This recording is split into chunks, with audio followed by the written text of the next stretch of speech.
Okay, let's get started with the second half of the painting project here. It's just before 6 p.m. Eastern, and let's just get the computer booted up here so we can read some messages off if that comes up.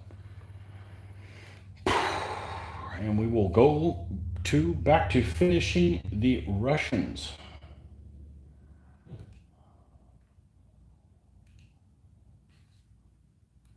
And this is where we need to go. And hopefully we can do that in this evening.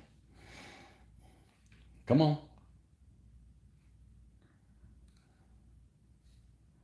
All right.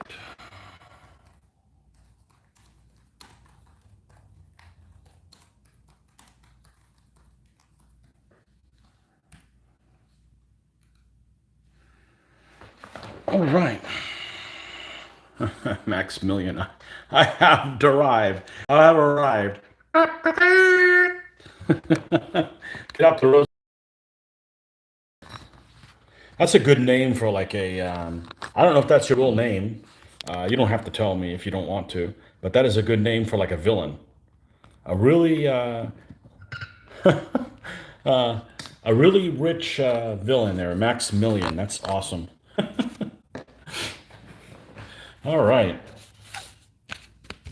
We will go back to where we had it this morning.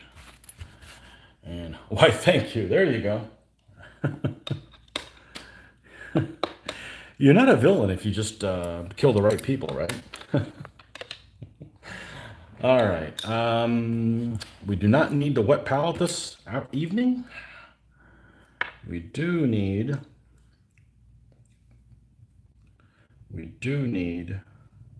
to do, what was I using for a dry brush? I want to make sure we don't use something that's already been, it's probably still here in a wet. That's the problem with it. Once you start finding a brush that you don't care much for and it starts being abused, it's just kind of like a downward spiral. But I think this should be good for a dry brush. So what we got left to do is we have the second shade, the second dry brush stage on most of these figures, and then we'll do the basing of the green things on there. We'll finish up the second dry brush, the third dry brush, and then we'll come in and we will do the tufts and the actual grass. And then we're going to roll right into doing the flags. So you guys are probably seeing that I've had one flag made for a long ass time. These are also Little Big Man Studios banners. He goes here. Okay. And obviously glued in place so it's not sliding down. And some of these smaller like pendants, almost for the lances, we're going to try to put at least one of them on each one of these stands to kind of dress them up a little bit. We don't want to overpower this guy because he's the guy in charge and he has ego issues. So we don't want to piss him off and get demoted to a serf. So you've been using Citadel for a while. Okay. Yeah, so that's what the plan of attack is going to be for this evening. Now, it looks like I had to stop abruptly this morning to do real life stuff. You're wondering if you thought Army Painter is a good paint. Well, I like the colors, but the consistency is very different. It seems like it has a lot more. Let me make sure I use the correct terminology. Of the acrylic part, not the pigment. It just behaves differently. You know what? It reminds me a lot of. I used to have one bottle of paint and it dried out a long time ago, and it reminded me. I want to say Ralpartha. I want to say it was a Ralpartha. They're not bad. They've got some nice colors, but yeah, I use them all. The only thing I don't use is I don't use like craft paint on figures. It just doesn't seem to be very durable. It's what I use on terrain, so I don't have a problem with that. I could use craft paints, I guess, on the basing here, but when I decided to pick this color that I've been pretty happy with, this was actually off the Flames of War website. and it used Vallejo colorings. And I liked how one of the finished products went. And I'm like, well, let me try that. Let me do an army like that. And the rest is all history. I've just been, this is my temperate basing type look. And I enjoy how it looks. So I don't do Flames of War, but they have some good ideas in there. They have some finished things. So you're like, oh, okay. I see how those colors together would look and be finished. All right, we'll leave the big man for last. But yeah, I use all kinds of paint. I picked Army Painter. I probably have 4 or 5 of them because a vendor was selling them at a convention. And the only reason I have so many Vallejos was about 2004. I started selling on eBay all of my stuff that I hadn't used for wargaming in many, many years. I wasn't going to use them because I wasn't happy with how they looked. So I'm like, well, let me go ahead and sell them. Well, I wasn't going to pocket that money. I just decided to just put it right back into the hobby. And at that time, I had plenty of paints, but I liked the idea of the eyedroppers, and Vallejo was the only one doing that. So I basically bought the whole line, one at a time from Brookhurst Hobbies back in the early 2000s. In the late 90s and early 2000s, we used to order a lot from Brookhurst Hobbies. They used to carry a lot of the figure lines, much less now. But and they used to be really, really fast shipping. We used to joke that they would ship it before we ordered it because with the time change in California, they usually get it out the same day you put your order in. So a 3 hour time difference. So yeah. So some of the paints that I have by Vallejo, I have a feeling they may have sat in a shelf a long time before I got them, and they're weird colors that you wouldn't normally use, like this lemon yellow. It behaves weird. Is it this one? Ice yellow. It's never mixed well. You could put all the those mixing balls in here, and it just doesn't mix out well. And I think it's just a color that wasn't very popular. It might have been sitting on a shelf for a long time. I don't know. That's just my guess. Not trying to knock Brookhurst hobbies, but now they're almost 20 years old since I got them. So but I'm just saying they never worked well. But my favorite paints of all time are Cote d'Arms, and you have to order them, which is so okay to replace colors I already have, but it's not really an incentive for me to buy new colors because it might be like 4 other colors that are very similar that I already have. John Carter. Where do I get my Vallejo paints? Well, I used to get them from Brookhurst Hobbies. I haven't ordered them in a long time. I have not ordered, so I have no idea who would have them in the States. Lots of people do. Oh, you know who has them? If you're in the United States, Hobby Lobby. Hobby Lobby carries a portion of the line. So, John Peter, Mr. Hunt, willkommen. Want to do some more painting? Got tired of dealing with car stuff all day long. That is a all day experience. We decided to do it over a 3-day weekend. And the sad thing about it is we really didn't need new cars, but we lease, so you have to turn it in. It's like you're being kicked out of your mom's house, and you got to find a place to live, kind of thing. So it's kind of akin to that. So and if any of you guys have to buy vehicles now, don't, because it is a zoo out there. There's very little availability, and you know, they don't really need to move them. Let's put it that way. So, but anyhow, that is resolved now. I can go back to 2008, like I used to drive a stick shift. I finally got a stick shift after 13 years, so I am beyond excited. Cote d'Arms was Gladiator Games. Yeah, I love Cote d'Arms. A long time I heard that the Cote d'Arms are the same people that used to make the paints for the original Citadel, which I have a few working examples of still from the late 80s. And their sealing system is so good on their original bottles that they still maintain, they're still alive and well. So the color of them that I use the most is the mithril silver. I still have that mithril silver. The chainmail long dried up and bolt gun metal long dried up. But I think they're still available. But it's one thing to mail order figures that you can see what they look like. It's another thing to mail order colors that you're just kind of up in the air about. And paints are relatively cheap, so I haven't had the need to mail order them. And so forth. The guy that was Gladiator worked at Games Workshop on there. A lot of people worked at Games Workshop. It's almost kind of like a meat market of people. Revolving door.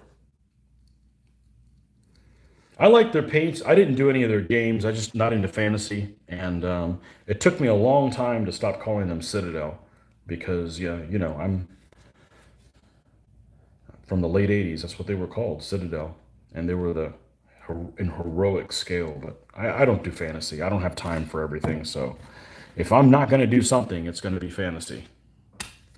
You know.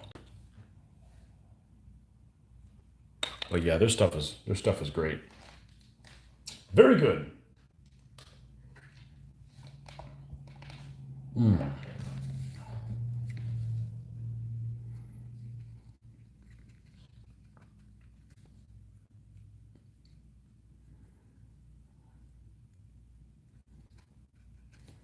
So we're just going to try to get in here and get most of this.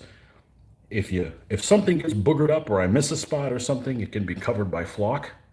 You're giving away your secrets. Hey, we just have practice at this. This is just a trick. Those wizards that you see stuff painted on the internet, there's mistakes in the stuff they do. The problem is you don't know where they are.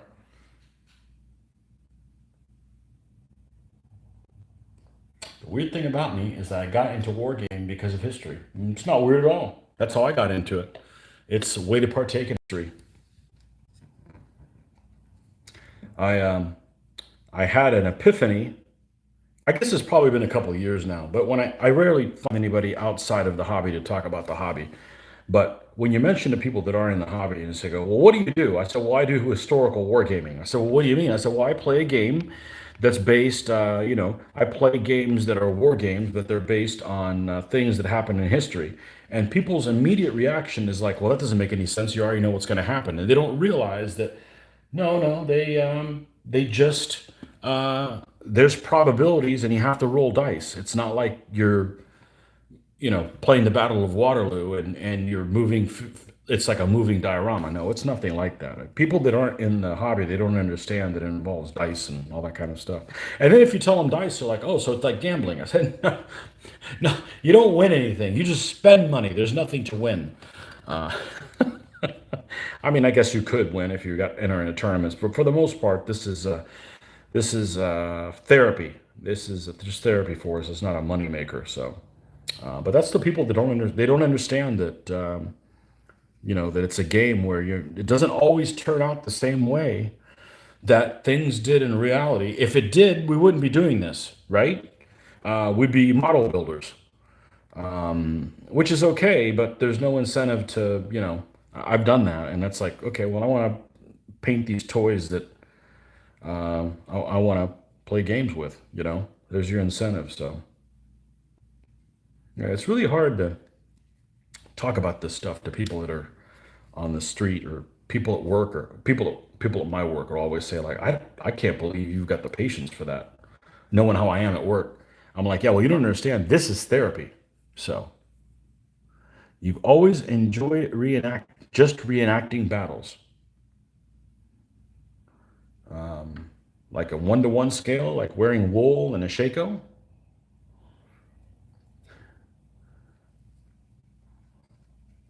So they just think I'm too impatient to do this. What they don't understand is I don't really make any mistakes that I can't fix. Okay. So in a nutshell, everything goes well. I sit down to paint, you start off, and when you're done, you've had a positive experience. Okay. So it's a positive experience. And even though I paint slow as molasses, it's not like the stuff I painted unpaints the next week. You build upon what you've already painted. So, it's like running a marathon, but you're doing it at a crawl. Yes, it takes forever, but you're eventually going to get to the end of it. So, and then when you're done with that, of course, you sign up for another marathon. But lots of people are patient about different things. This just happens to be what I'm patient about. I don't understand how people can cook. I don't understand how people can spend 2 hours cooking for something it takes 3 minutes to gobble down.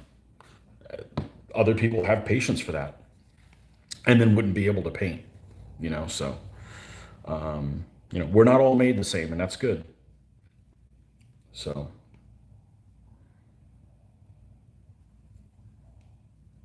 if we were, there'd be nobody would do surgeries. I'm not doing that. Cut somebody open. You're out of your mind, dude. There's people that have different special set of skills. So, changing history, yeah.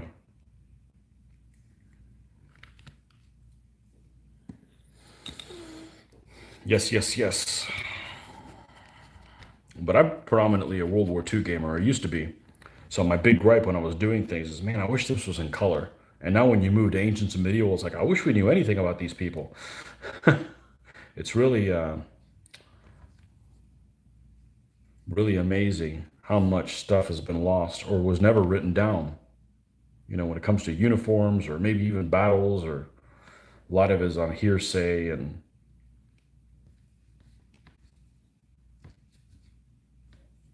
it's really quite amazing.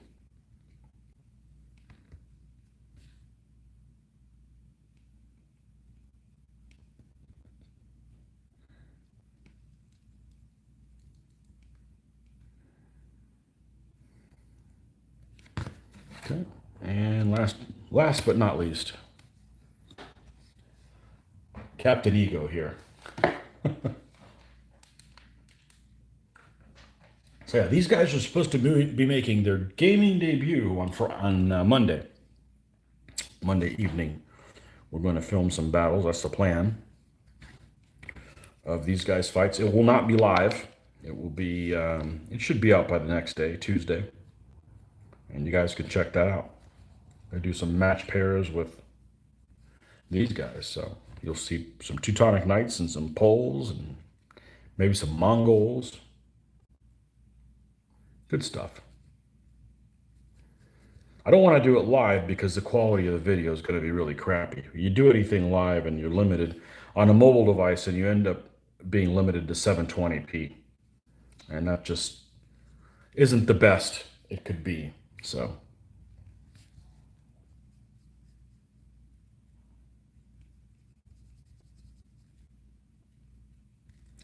for those of you guys that are interested in a how to play video, that's I uploaded one that I did almost 2 years ago.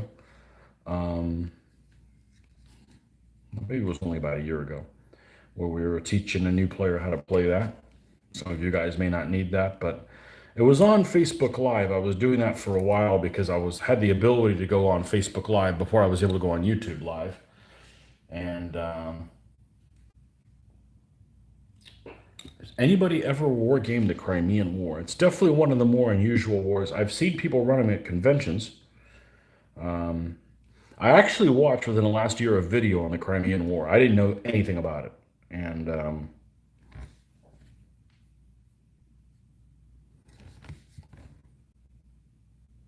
yeah, I don't know anything about it. There's a other guy in Florida that's playing. It's using it for black powder.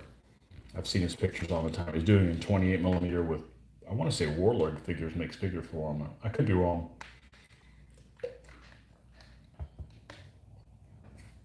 but a lot of it depends on what rules you use. You definitely want to use a set of rules that you have multiple options of what to do. If if it's kind of on autopilot, like, well, of course I'm going to shoot. No, I'm not going to move into the Valley of Death. Whatever it is that you want to do, if it's kind of on autopilot and you don't have any meaningful decisions to play in a game, as a commander, any meaningful decisions to make, I don't think it makes for a very interesting game, in my opinion. That's one of the shortcomings, I think, for naval war games. Like, Iron Ship type war games. And, there's usually not very many meaningful decisions to make. As the commander, you just kind of have to have a love for the ships, and hopefully play a game that has a lot of armor stats and ship data, really, to kind of get the juice out of that simulation. But otherwise, you're just, with no terrain or anything for the most part. It can be a bit bland, and I think that's why naval games aren't more popular, because of that.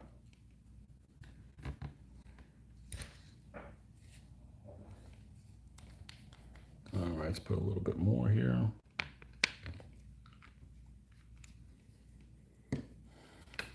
That's what I started with wargaming, was naval games. Crimean War was a total tactical and logistical failure. It ended in a stalemate, right? I'm pretty sure. World versus Russia. No, not the world, but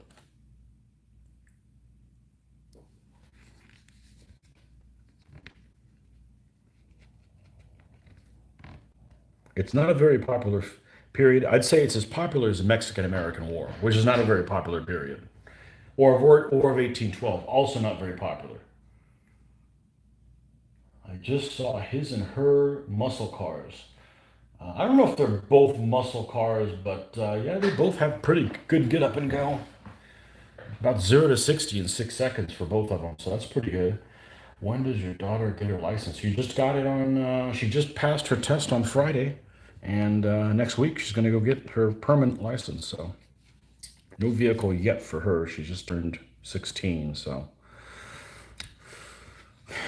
things are different now than they used to be. There's lots of people on the road that are very distracted, and they're trying to play TikTok videos and drive, and you got to be on the lookout for other people. You can't just assume other people are paying attention. You got to be almost like babysitting.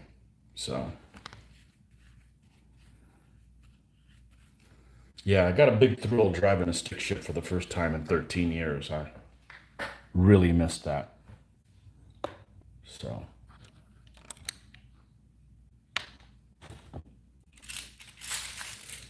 like I said, it's unfortunately we didn't need to replace the cars, but because it was the nature of a lease, you have to. You're getting kicked out of the car. You have to get another vehicle, because there's nothing wrong with the vehicles that we had. I mean, they were only 3 years old, and they were under miles, or 30,000 miles or something like that. So at least works for us. We take care of the vehicles. I mean, it's still your vehicle. You're responsible for it. And why would you? We park away from things, or by a curb, and try not to get doors smashed. And we run under miles, and it works for us. Maybe not for everybody, but we've done many of them, and we're in another one again. So we had to jump off the Toyota ship. We were on the Toyota ship for like 12 years, and they just didn't come out with anything exciting.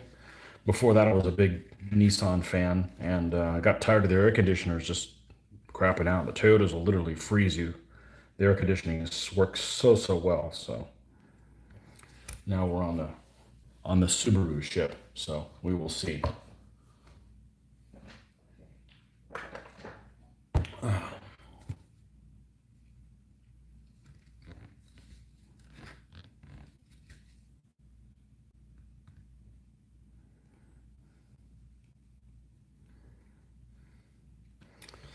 Thought we were actually going to go Volkswagen. We we test drove a. You guys have different models over there, so these may not be models that translate across the sea. But we we test drove a model called, that's relatively new here. Actually, maybe the first year it's available here in the States, called the Arteon. It's supposedly replacing. It's their top of the line vehicle here, and it's absolutely beautiful. But you got to get both cars under budget, and there just wasn't anything that was exciting for me. They that would fit with the other budget. Consumed too much of the first one. So, does your Subaru have an ice maker? I wish. I wish. I wish it had an ice maker.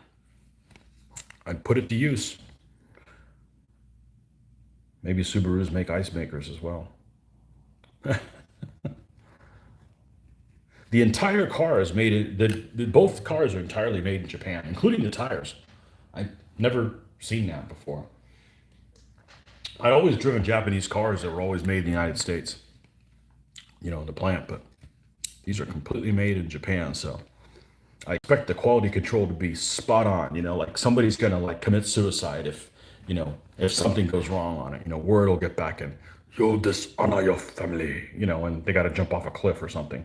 That's what I expect from Japanese production line type things. So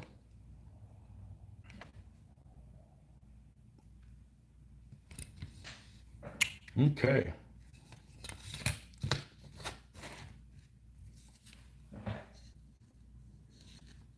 Yeah, you guys in other parts of the world have all the cool stick shift options for vehicles. We're extremely limited here. Extremely limited. Americans are dumb. There you go, I said it. Volkswagen Golf is the most popular car in Germany. It doesn't do anything for me. I wish they would bring back the Scirocco and the Corrado. You know, those were. I mean, I remember when I was a kid. Before. I mean, they discontinued those here in the states in the late '80s, '90s. A modern version. They may still make those models out in Germany, but they don't here. And the Audis are beautiful, but no Audis are stick shift at all, which is, here. It's like, well, I want one of them, and they're buku money,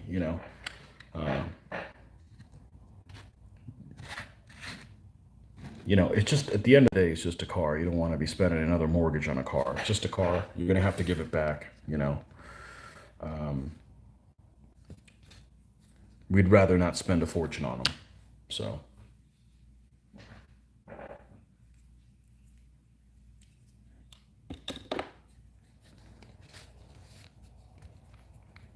it's funny. I got some neighbors down the street, and they're both like fresh off the boat from the UK, and they both drive German cars. And I'm like, that's so silly that you drive German cars because they bomb the crap out of you.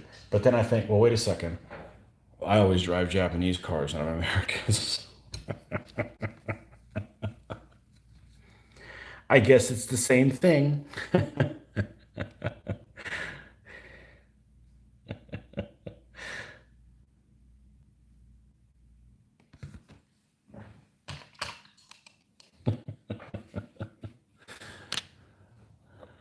Oh man. The Volkswagen Golf is bought by sensible people, like teachers and nurses. I am not sensible.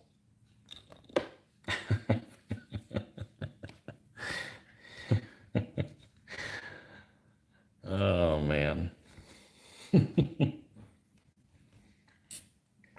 What's that other brand of cars you guys have in Germany? Opel. What is Opel? They don't come over here to these shores. Ah, but they were well-made bombs. Opal's the other one that has that lightning symbol on it.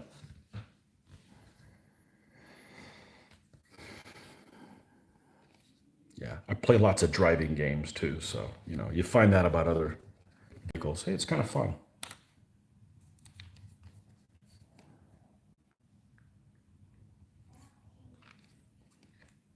We got a couple of vehicles that both have turbos. I've never had a vehicle with a turbo. And I would be a little concerned if I was going to own the vehicle because of longevity and repairs, but they're not going to be more than 3 years old till we're done with them and we'll have to trade into something else. So I can tell you that they have a lot of power at like 70 miles an hour still left. They still have a lot more power to give at highway speeds. So I was really impressed. But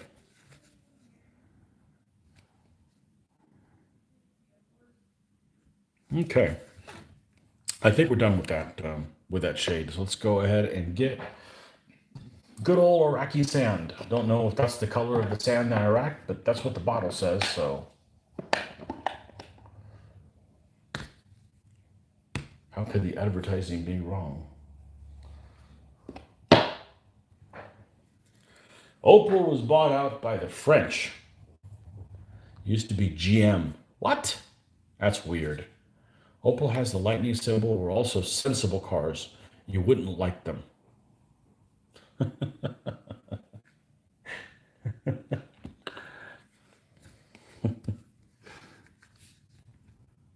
Yeah, I need a little bit more exciting. I don't speed. I'll be honest with you. I don't speed at all. Um, I use a cruise control all the time, but I like getting up to the speed limit quick. Okay, it's like you may only be able to go to 45 miles an hour, but you need to go ahead and get there quick so you can make it through the next light. I'm not a speeder. I'm not a daredevil, but I do like zooming up to the allowed limit. So, sensible car. I've driven a Camry for 9 years, so and there's nothing wrong with that vehicle. I've got nothing bad to say about Toyotas. Just that this year they didn't redesign them, and we didn't feel like driving the same vehicle that we've driven. It's literally the exact same model as what we had. Prices of vehicles have gone up, so we're going to pay more money for exactly the same vehicle. Like, no, I want something different. So, and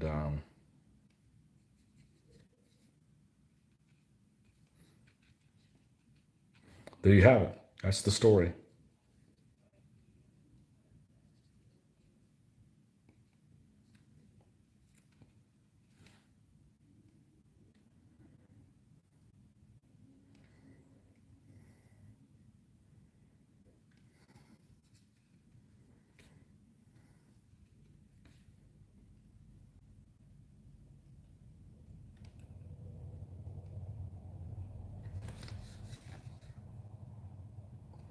What was my first car? It was a Nissan 200 SX SER.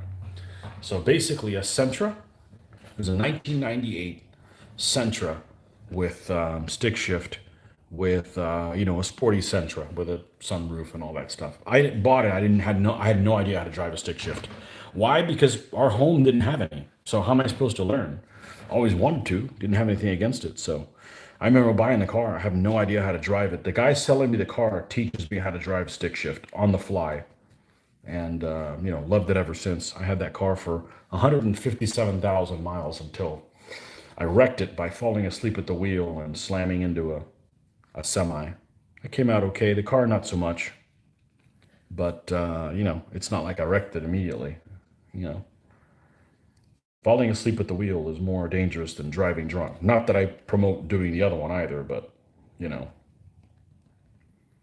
hey, it only takes one time for me to learn a lesson. So I was coming back from a gaming convention in 2008, and the plane was like 6 hours late, and I'd been popping coffee the whole time because I knew that I had an hour and a half drive back to the house after the plane arrived in Orlando, and just never made it. I was like, okay, I'm going to stop at the rest area because I wasn't going to pull off on the side of the road and get rear-ended by somebody, and I never made it.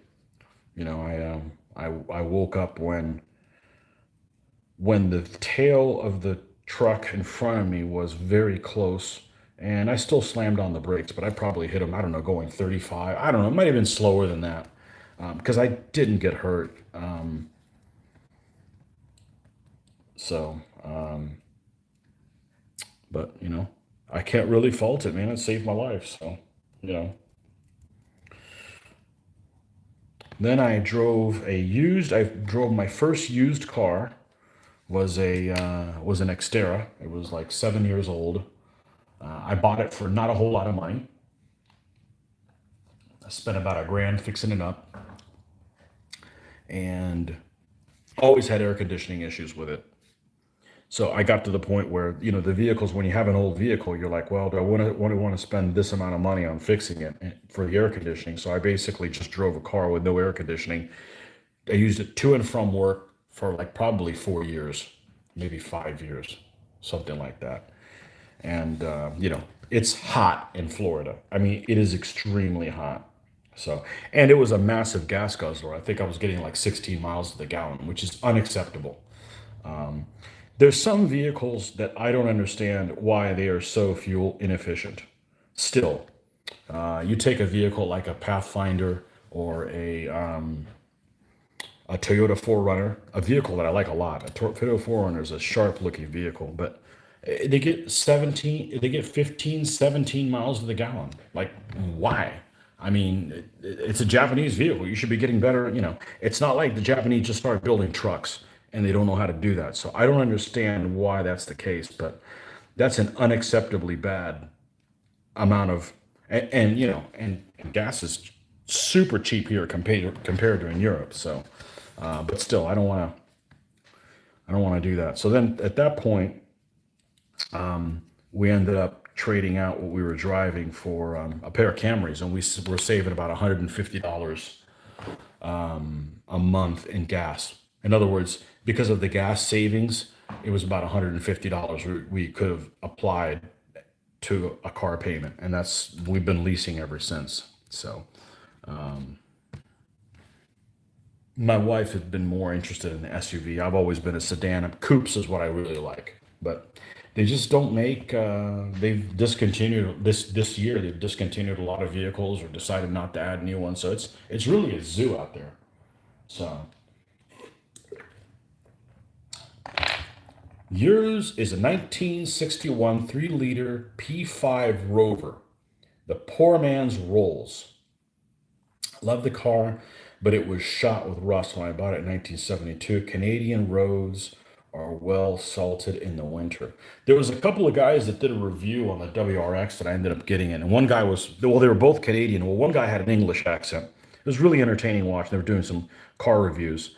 And they basically said because of Canada, they were reviewing some cars in that type of price range, like the Subaru. And they were like, yeah, the all-wheel drive is really handy in Canada. I don't plan on ever encountering snow, and I've never had an all-wheel drive vehicle, so I'm interested to see how that's gonna be. I don't think I'm gonna be any crazier when I in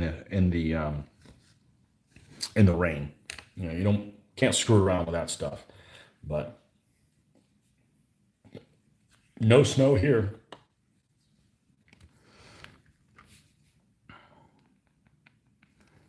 No snow here.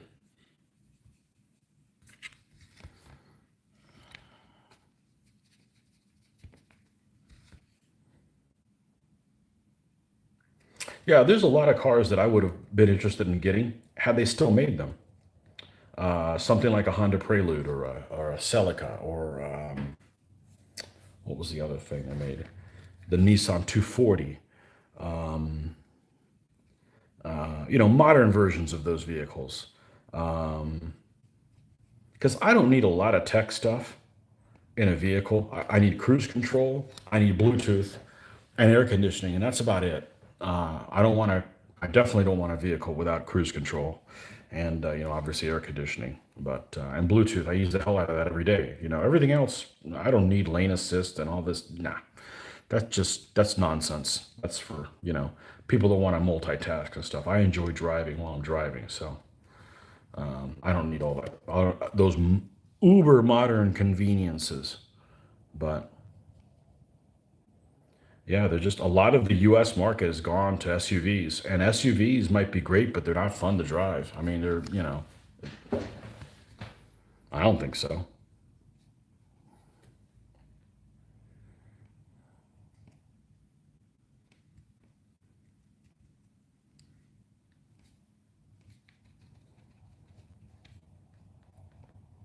So we will see. One of the issues with my daughter is she's particularly short. Well, I shouldn't say that, make her sound like she's under 5 foot tall, but she's like 5'2", and she has visibility issues. Well, seeing the car. As a matter of fact, we just pulled into the driveway not long ago, and I have a habit in my driveway of pulling onto the grass just a little bit in the Camry because it's a lot wider than I'm used to. Even though I've driven the damn thing for 9 years, you would think I would be able to park it, but I always mispark it. And I showed up in the WRX, which is significantly less wide. It's probably 80% the width, maybe even 75%. And I parked it perfectly, you know.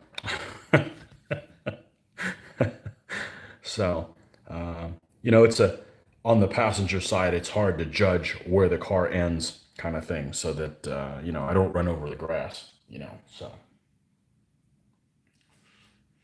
3-liter P3 Rover, got a Land Rover thing.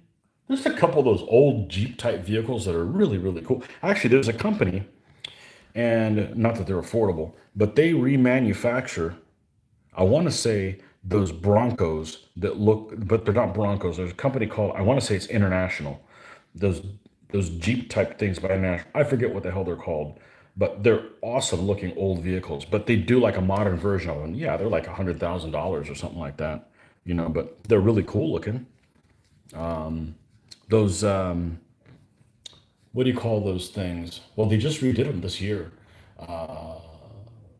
The Land Rover Defenders. I think those old things look awesome.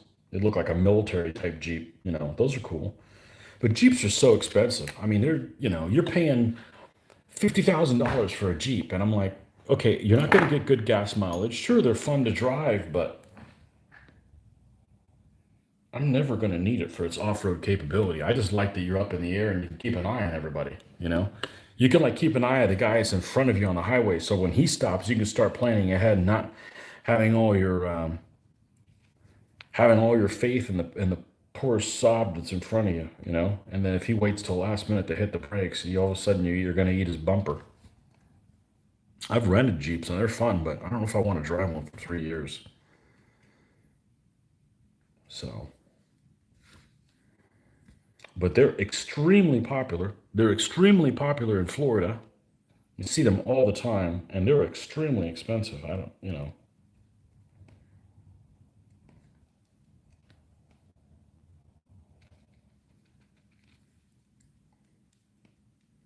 don't know if I want to drive them one every day.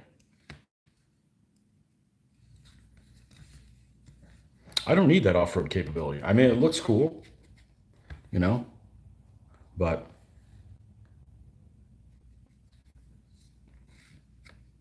and those tires have got to be expensive. When one of them blows or something like that, or you have to replace one, those got to be really expensive tires. I mean, tires have gone up a lot in my lifetime, and Jeep tires have got to be really expensive. But I've rented several of them. One of them we rented in Colorado was my favorite one, although it was underpowered. Although some of that might have been the altitude, because that does affect, the oomph it gets at high altitude. But it was nice. It was the first one I drove in the snow. I had to drive in icy type conditions, which wasn't that difficult. Thank goodness I was the one driving, wasn't a passenger. I would have freaked out. And then I've rented them a couple of other times. One of them was like a top version of the Sahara edition, which is an expensive edition, and it was fine except that it just floated. It almost looked like it had like balloon tires, and the whole time I was like trying to corral it to keep it in the same lane. It would just like kind of float around over here, and then it would float over here, and it would float. And then I read another one time. The steering was all wonky, and it was really, really loud. So they're all over the place, And these are all rentals, so they don't have a lot of miles on them. The P5 was a four-door sedan. Queen Elizabeth drove a P5. She was chauffeured in a Rolls, but when she wanted to drive herself, it was a Rover. In fact, Her Royal Highness was a driver in WW, the World War. I don't know what else it could be.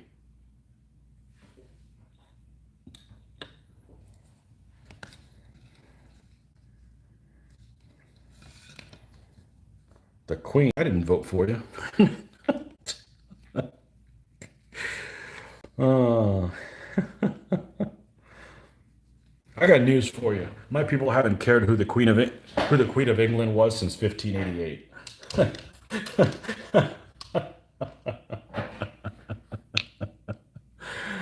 Oh man.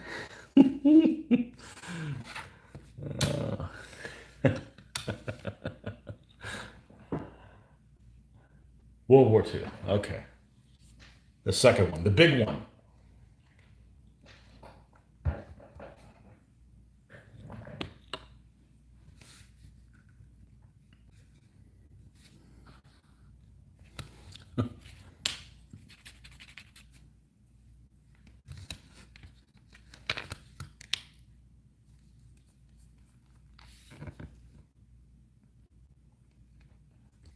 The second one in the sequel. Well, there hasn't in the trilogy. Well, there hasn't been a third one. Germany Strikes Back, World War II.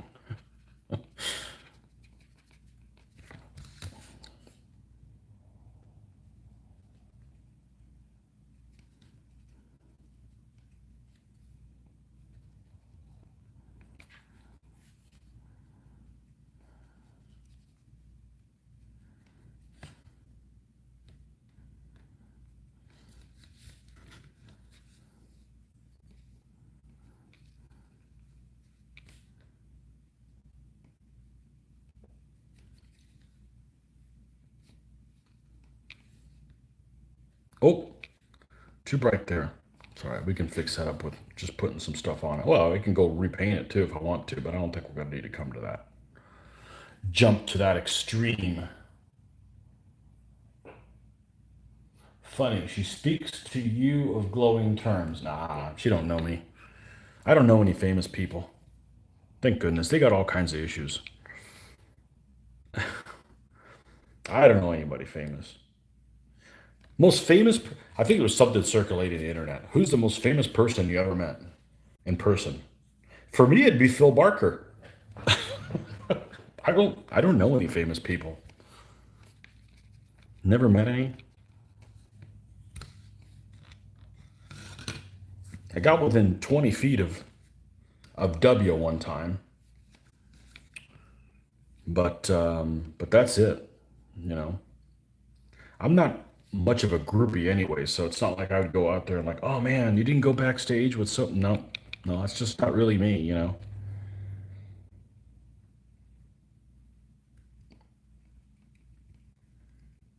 I'm not very much a groupie mentality. The most famous person you ever met? Oh, Phil Barker. Oh man, he's a rock star in the wargaming world. What? Who?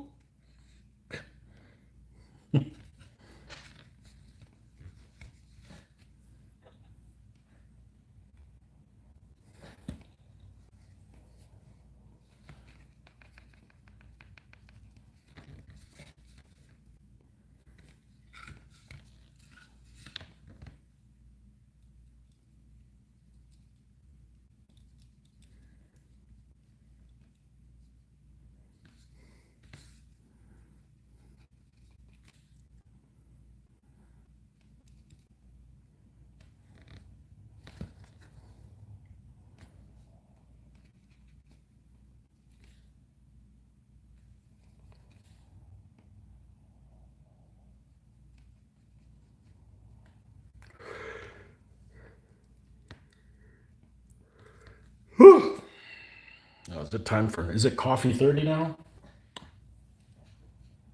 All right, let's go pour ourselves a coffee. I'll be right back. I know, and there's probably somebody will say, "Oh man, now I want a coffee." Well, have one, man. Caffeine's the best drug there is.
Let's see what we got here. Me, Haley Mills, Pollyanna, and her father, John Mills. I played in a sandbox with Haley when I was 1 and she was 4. Got a ride on the shoulders of John. Pollyanna. You mean like the Disney thing? I don't know that I've seen that. Isn't there like a Heidi slash Pippi Longstocking or something like that? I know what you're talking. It's got to be what it is. Disney from the early '60s or something like that. Might have been even earlier than that. That predates me. That's can't say that I've seen that. Pollyanna.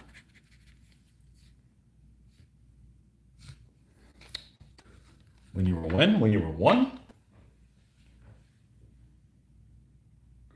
When I was 1 and she was 4. Okay.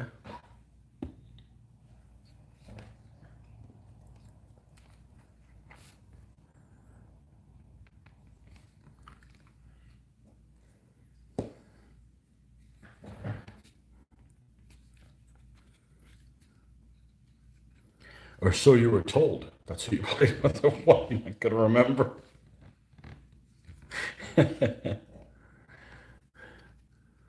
Little Johnny's kind of sad that he doesn't know anybody famous. Well, tell him he played in the sandbox with Pollyanna. Okay. Hey, Johnny.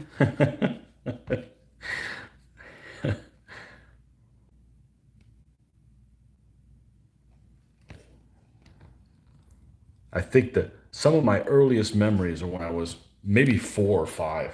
Before that, I don't remember anything else. I remember going to a beach in a panhandle of Florida with my dad and seeing those crazy ass horseshoe crabs. Weird alien creature thing. That's the earliest member. That's the earliest memory I have that I recall right now without hypnosis. There, I covered everything. You have photo proof. Okay. Walt Disney discovered Haley and made her a child star. She won an Oscar. Okay. Well, I recognize the name. That's got to be early '60s, right? I don't think it was in the '50s. No.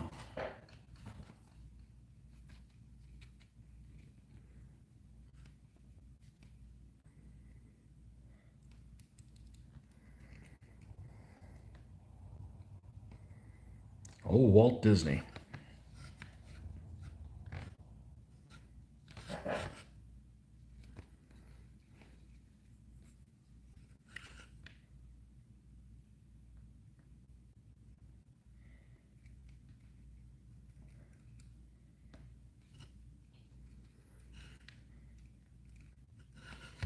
Let me make sure I don't have any messages here.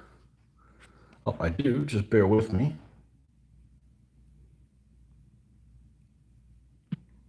Uh-huh. We'll have to come back to that. You've got all day to message me. Let's see if I can take care of this quickly. Oh, I don't know why I never thought of having the computer here next to the phone. It's really pretty darn handy. It makes it easier for you guys type something, it doesn't disappear. Anything.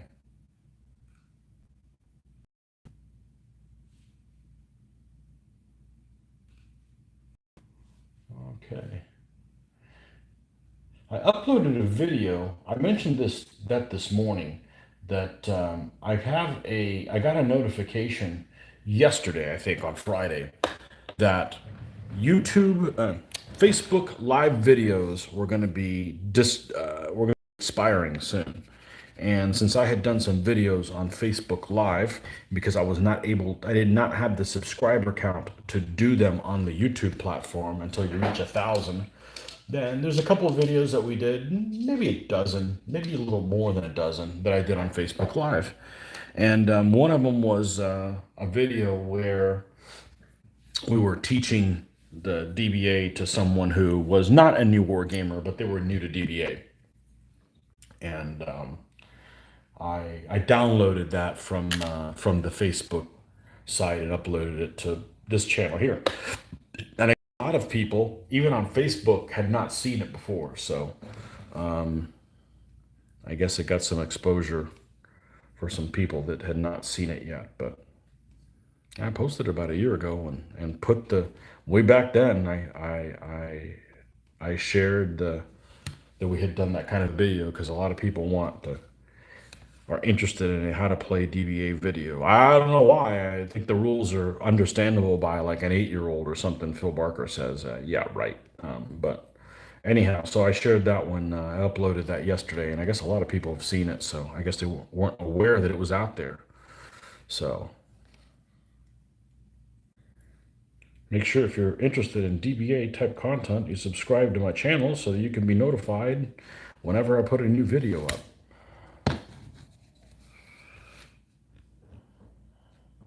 If that's what you want to do, I would appreciate it. I had one person that I know that he claimed he didn't want to subscribe because he didn't have it in his monthly budget, and I don't know whether he was being facetious. Well, this person actually sometimes makes declarations and outbursts that just seem like, man, you're just not too bright, are you? But regardless, he thought subscribing to my channel meant that you paid me some money directly, and that's not what it means. The more subscribers you do, it is easier for people to find your video when they're searching for whatever the parameter is on YouTube. So, if you have very few subscribers, it's going to be very difficult that a random person is going to find your videos on YouTube. So that's what that's all about. And then it gives you some priority to when it's time to upload videos. When someone can, you're not in the back of the pack. They figure, oh well, lots of people are interested in your content, so let's kind of get you higher up on the queue so that it doesn't take 3 weeks to upload a video. So, or at least that's why I understand it. I'm sure that may be the case now, or was the case now a few months ago, and then they'll probably go and change it, and that's not how it works. They'll do something different. So mess with the algorithms or something like that.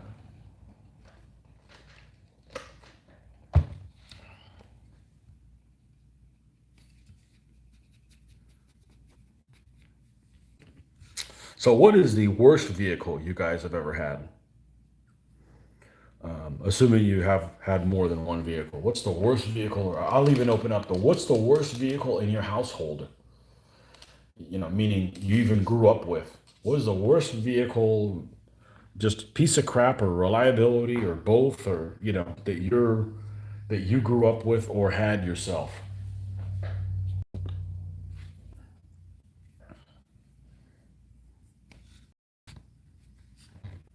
And don't worry, this is not going to turn into a car talk show. There's people out there, just like those people that do car talks aren't going to talk about 15 millimeter figure suggestions for the armies. I'm not going to get in talking about vehicles. I don't have access to test driving things, and that sounds too much fun, honestly. That'd be uh, that'd be pretty cool.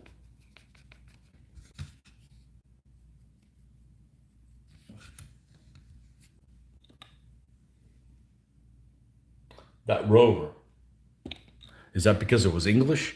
English cars have a reputation for not being very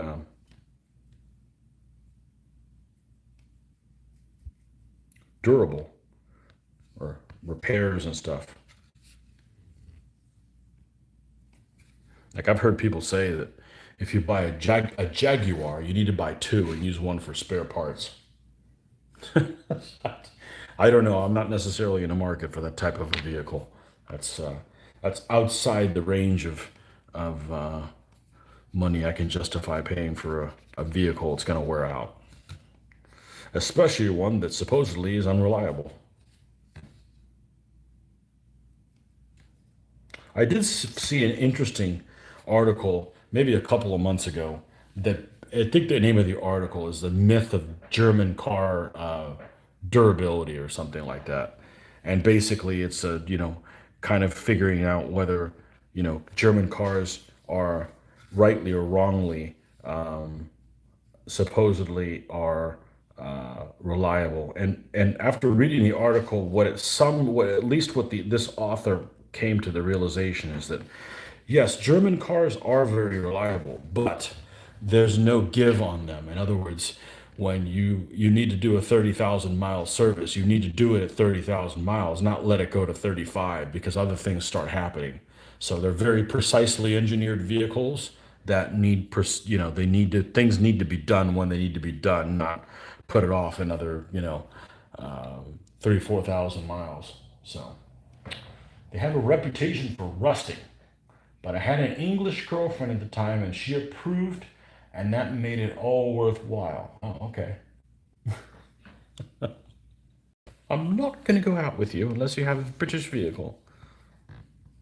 Okay.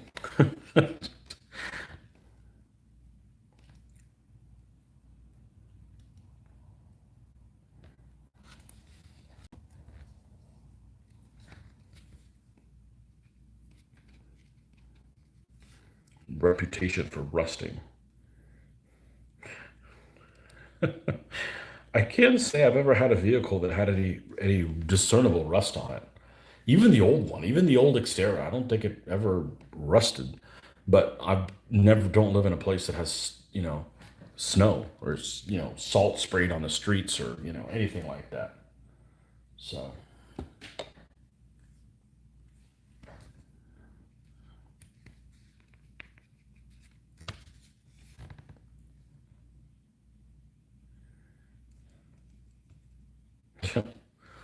okay, I will go out with you, John, but I need to approve of your vehicle. I just saw a little scenario playing in my head there.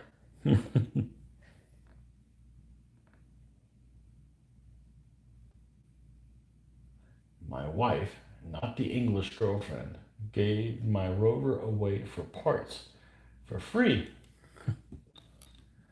Here you go. Get this rust bucket off my property.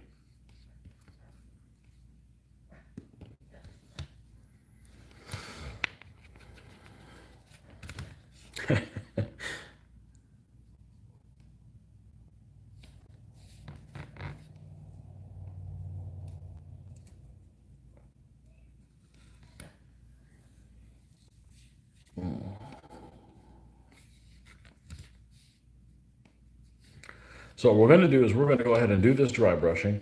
Then we're going to paint the edge of the stand black.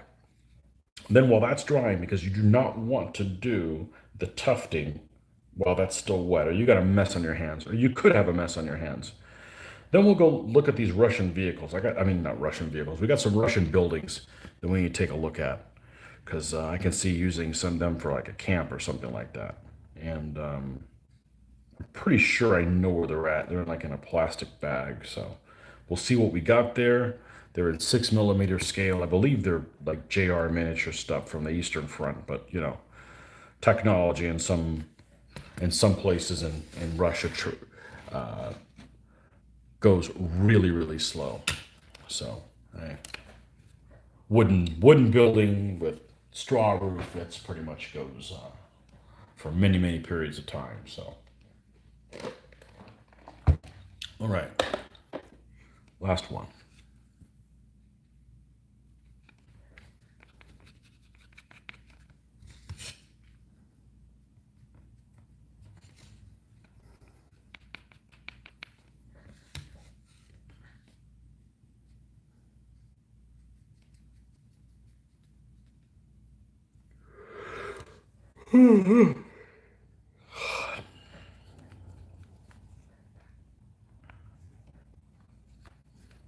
I know lots of people who are my daughter's age and a little older, and they are just absolutely don't even want to learn how to drive. Like, what? I mean, I would have driven when I was 13 if I could have. You know, it's fun. Responsibility is empowering.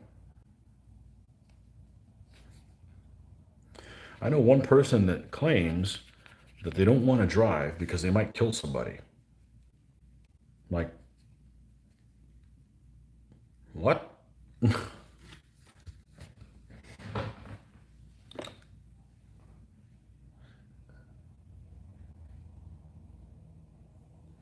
right, of course, but I was livid, wanted to restore a car which would have been money pit and stupid.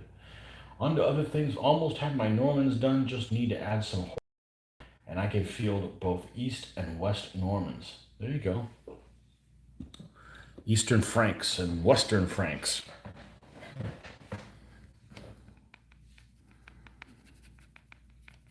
The Pope, man, the Pope is. I'm almost done with these guys. We can screw with the Pope again. Bring some of these old figures that have no love and nobody gives a crap about and paint them up nicely, make them look cool.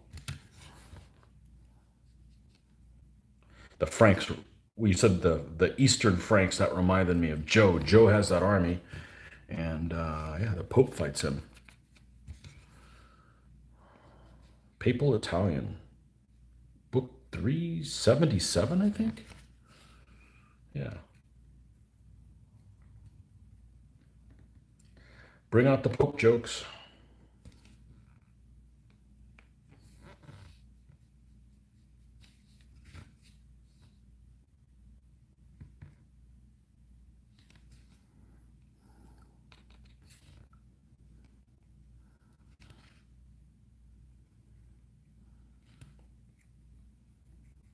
Bring out the Pope jokes. We're going to have a hoot with that. We make fun of everything here. You guys should know that. It's all in good fun.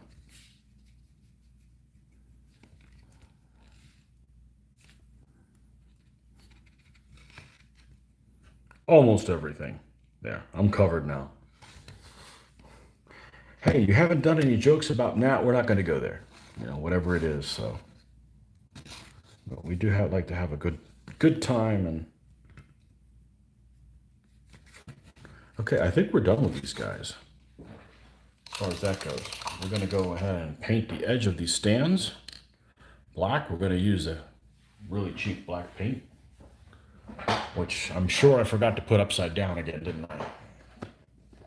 Yeah. Oh, I'm going to make a mess with this damn thing. Let's open this like it could explode.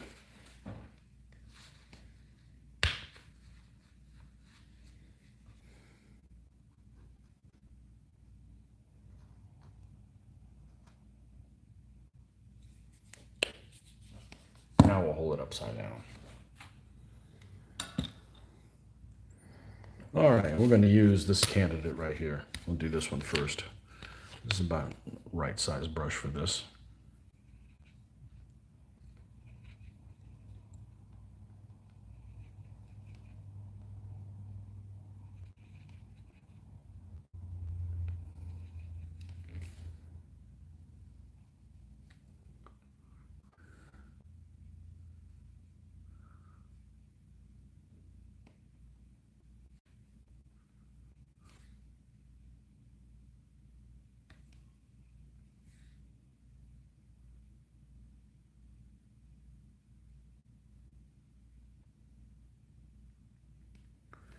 We're just going to paint the edge of this joker right here. Just read a detailed account for the Battle of Poitiers. And in a couple of weeks, I get to drive right by there on my way to Bordeaux. 2 weeks holiday on the Atlantic coast. If I see any Spaniards sailing by, I'll wave for you. Well, I'm afraid that any Spaniards are from Spain that I'm related to. It's been a while. We have an extremely small family, and as far as I can tell, what my dad used to tell me is his grandfather, I believe that's right, his grandfather, my great grandfather, was a colonel in the Spanish army. So that's would have been around the turn of the century. And that's all I know. So that's all I know.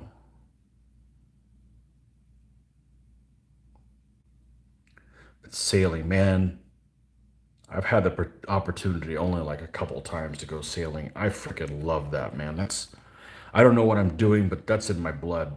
It is awesome. Now, I don't want to be in a storm, don't get me wrong, but quiet, peaceful, nah, that's awesome stuff right there. I love the salt water. Okay, this guy's done. Next.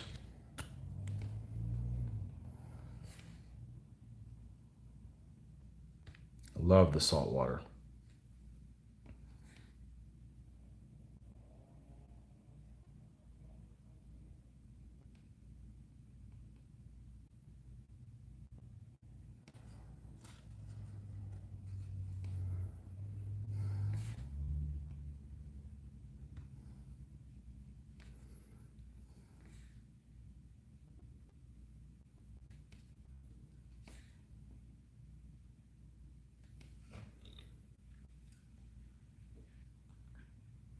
How are my guitar skills? Wow. So let me tell you my guitar story. It's a really short story. I had a friend of mine who, this is probably 10 years ago, something like that. I've never done anything musical. I played the piano a tiny little bit, took classes for, but I was never into it. I was never really into musical stuff. I'm really good at air guitar. Okay, I think I'm pretty good at that. Let's put it that way. But no, true story. Um, this guy I know was like, "Hey, I just got this video game that's called Rocksmith, and the way it works is you take a guitar and you hook it up to it, and it will play a song where you have to play chords. And if you play them correctly, it starts getting more difficult. And if you play them incorrectly, it starts dumbing things down for you. So basically, like the entire song is playing.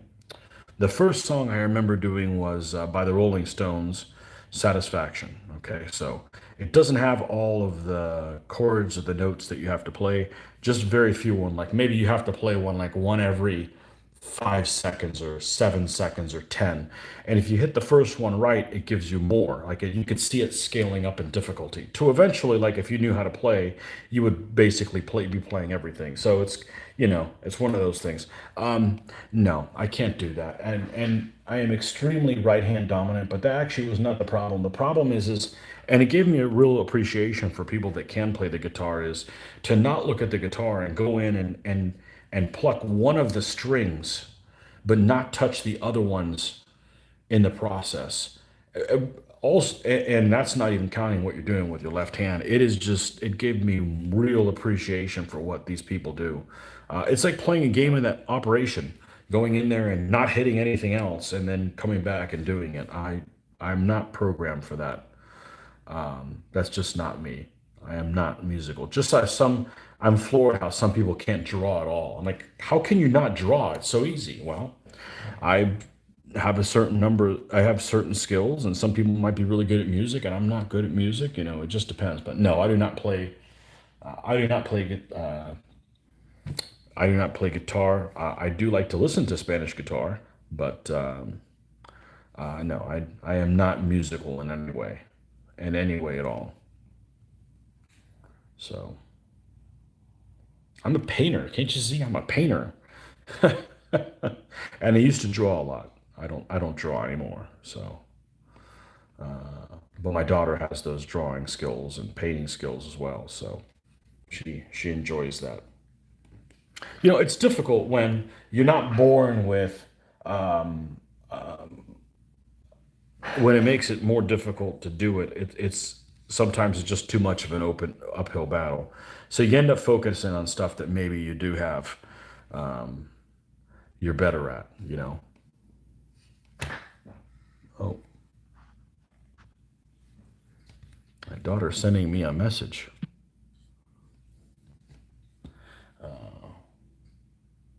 So yeah, not everybody's good at everything. You know, um, some people might be really good at playing guitar, but they can't play chess. I can't do either one of those two things, and I'm okay with it. Those people can't paint.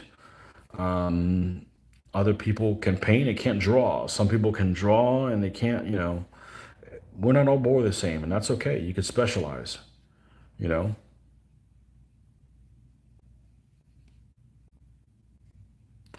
Some people are really good at abstract math, but they can't speak in front of people. Other people can speak in front of people, but they can't, it's just, we're all different. That's okay, you know.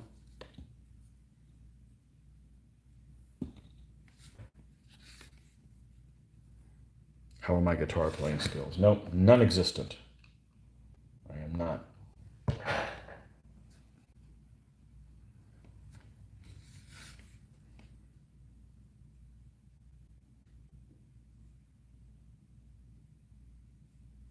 Not what I do. And that's fine. I don't have time for more. I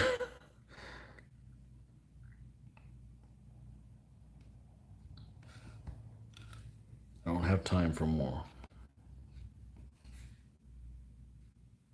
I know somebody that was talking about getting a boat recently. And I'm like, unless you're using that every other weekend, I see no point in having a boat. I wouldn't want to commit to having to be on it every other weekend. So they say the happiest day of a boat owner is the day you buy it and then the day you sell it.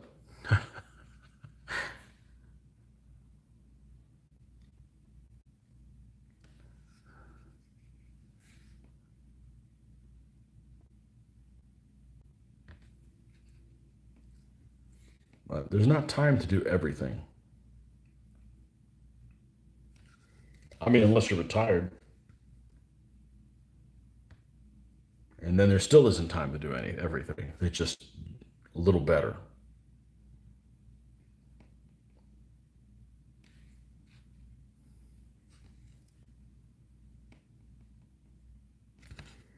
So then what we're going to do is we're going to go ahead and let these guys dry, and we're going to go rummage through and find those Russian buildings there. Google Aguilar and came up with a guitarist. A relative of yours? No, I doubt it. I doubt it. My dad was an only son. My mom was an only son, and my stepmom was no. My mom was not an only son. I have old school parents. I don't have these three moms and a baby or whatever thing. No, my mom was an only child. So was my dad, and so was my stepmom. So I've never had an uncle, and you got to look at the positive. Like the smaller your family is, the less likely you'll have somebody crazy in it. Think about it. It makes sense, right? The smaller your family is, the less likely you will have someone who's in jail. You know,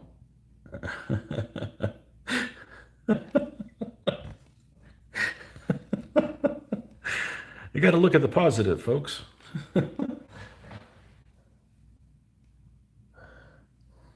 No, I have a very small family. It is an extremely common last name, especially for people south of the border, because apparently my ancestors wanted to name everybody after them. So it's a very common last name in south of the border. So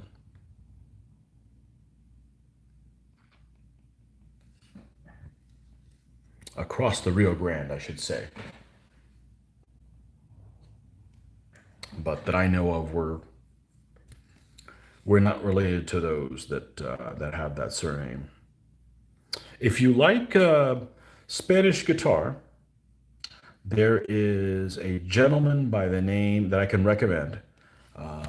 His name is, which you may I actually heard about him I heard from him many years ago. Not heard from him. I heard about him on the jazz station, which what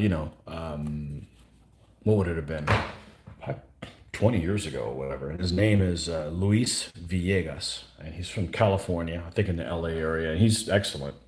He's put out several CDs, and he's very, very good. And did you know that children are hereditary? If your parents didn't have any children, you have any either. Yes, Thank you. Thank you, Captain Obvious.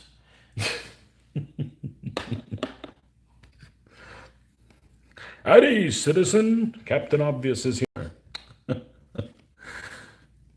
Yes. Yeah. Small family means less of a chance that somebody's a child molester in your family. Less people in it. Of course, all it takes is, one weirdo in your family, and then you just throw that out. One convict.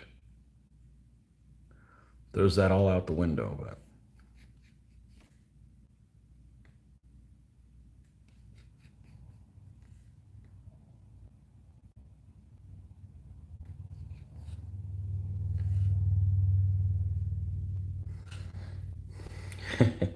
who says the Germans aren't funny? Oh, man.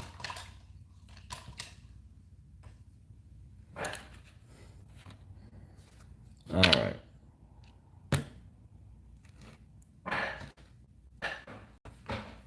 Let's go and see if we can find that bag of fun stuff while the edges of those are drying. I believe this is the bag where these goodies went in. Nope. Wow.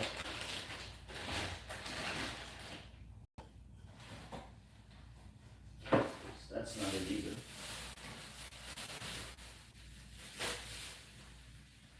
I see a whole lot of the, that's not it, that's not it. Let's see what we got here.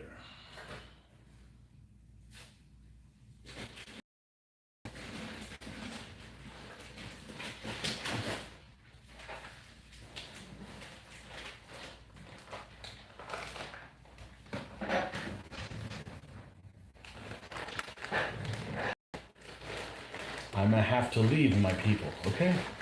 Come back. Come back, Mr. Million. All right, I think this is the place where they're at. Let's push these guys off to the side.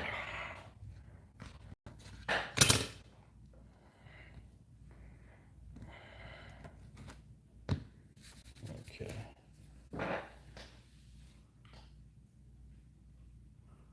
Oh, I missed this. Von Kaiser Million shall be back. $1 million Kaiser. This is something that was actually given to me by someone a while ago, and this is available at like a place like Books A Million or something like that. It's a little Stonehenge thing. And if you look at the back, this is supposedly what it contains. Like a mini Stonehenge. So if you look in here,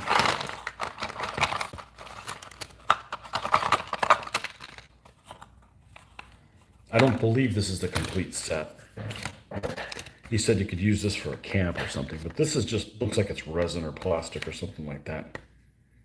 And it's, I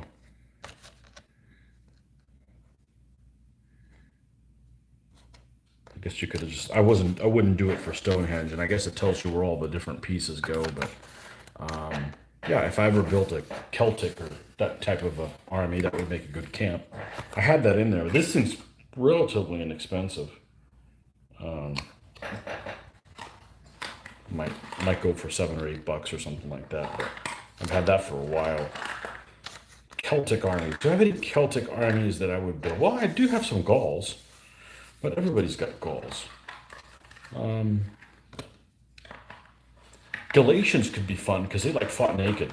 So, well, there's a butt of all jokes. Have fun with that.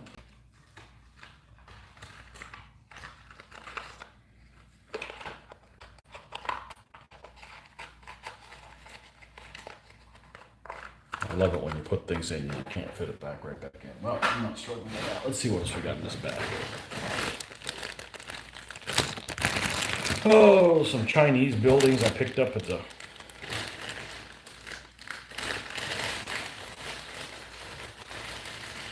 garden store. All Anglo-Australian and Irish Australian families have at least one convict in their family tree. Wow. And good morning, Greg. Yeah, these are from Little Garden Center. They're heavy lacquered. I don't even know that they're going to be useful for anything, because if you painted them over, you would lose any of the detail that it had on there. And this is from a set of different things. Also came with a Parthenon. Let's do that here.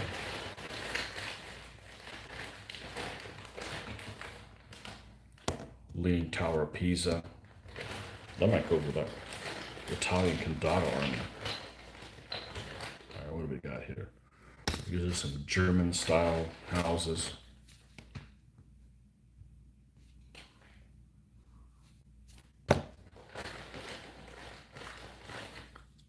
Taj Mahal.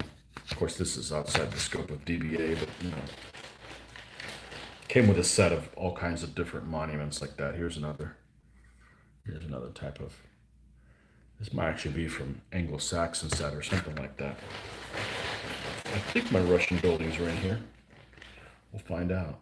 Well, here's another Germanesque type house. These are all 6mm scale. Make a great camp. You just watched Barbarians and saw some great camp ideas. You know, I made it like 4 episodes in, and I wasn't captivated. It wasn't horrible. I just, here's a Russian house. I'm gonna set these off to the side. Take these up. Do something with one of those for a Russian camp. Here's another 6mm little English house with a, obviously for World War II. Some of this stuff could work, some of it wouldn't. Little Chinese bridge that broke. I picked this up from somewhere. I don't know where it is. I got the missing piece or somewhere. Here's a, almost at a row house, but it's like one house with a. These are old. I've had these for a long time.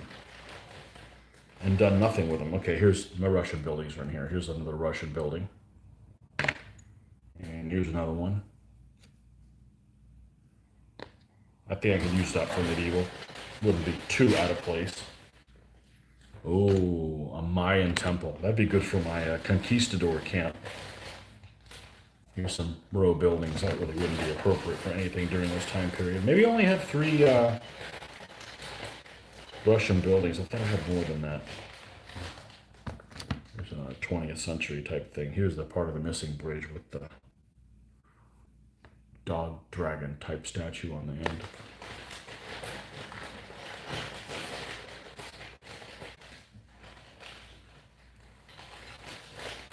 Let's get ahead in here. These are. I'm not going to show you what that is. That's spoil the fun if I ever do that. Eastern and Central Europe, 17th through 20th century sheds.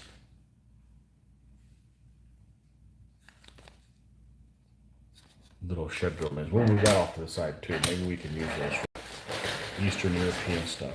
I think that's it that was in that bag. We'll put this stuff away. I forgot I got the Leaning Tower of Pisa. I think that's Renaissance, but it probably got built during the time of the Medicis, right? 1430, something like that. Way too early to use for the Pope. Well, the papal army I'm going to build is based around, say, the 1260s. So, yeah, way too early for that. Watch for a while before getting breakfast. Soft boiled eggs. Okay, that's good. And toast washed with orange pico tea. I don't know what orange pico tea, but everything else sounds fine. I like those breakfasts as long as you guys don't start adding that weird stuff, like black pudding, and baked beans, and you know. Well, you can always eat my serving of it. That's always good. I've got to use a little boys' room, and I'll be right back, and we'll catch right back up where we're at.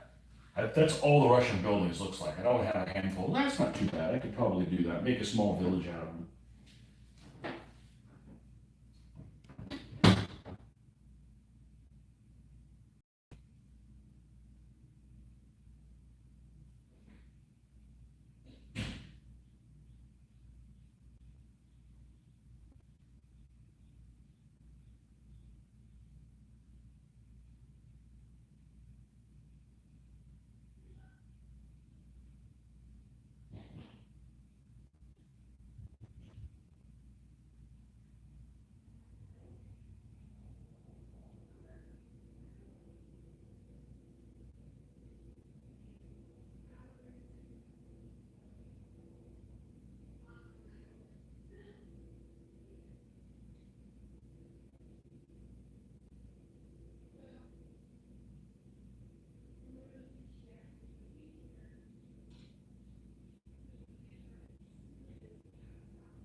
And we're back. I think that was all the buildings. I do have another package of buildings here somewhere, that I think I got from Historicon like 2 years ago. But I don't think any of those, like Russian buildings or something like that, would be in that. I could look for them, but it might be a little bit difficult to find. And I don't think there's anything in there that would really be appropriate for the Russians. I really don't think so. Let me look at one more place. I'm not really disorganized, but sometimes it seems like, well, sometimes like I am. Okay, lots of other stuff here. Let me see what we got here with this pile of stuff. No, I got some other buildings here from, I won't say time cast models, which makes really good stuff, but I don't think any of this stuff is medieval Russian appropriate I can think of, but that's fine. I could make a little BUA or village or something like that based on those little buildings that I have and make them removable. So, Russian Byzantine Dome Church would make a great camp. Don't have one. They make one, but I don't have one. So, yeah. Okay, so we've got these buildings here, and then we've got these are other like sheds and stuff like that. Okay, we could work with stuff. All right, we're gonna put these guys off to the side. Maybe when we get over to where we need to work on that, we can go ahead and do that. All right, so I think the edge of the stands of these guys are done by now. That would be a good assumption. And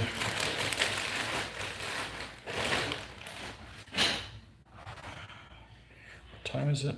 7:30. Depending on how much later I can do this, what we got left to do is the grass and then Tufts. And these guys are then completely done. Oh, I gotta do banners. Godly. Okay. I don't need to do banners tonight. I'm gonna start screwing with the papists. That's always fun, picking out some nights and stuff like that for that. I could do the banners in the morning. We should have a long painting session in the morning. That's what we're gonna do. Let me check and see who is visiting us here at the house, and I will be right back in moments.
Sounds of like an industrial factory out there.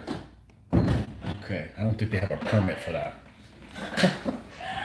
Okay, gotta start cooking now as wifey is ready for breakfast. Catch you later, Tony. Man, you guys have the, not only you guys on the other side of the world, you guys have like your roles reversed.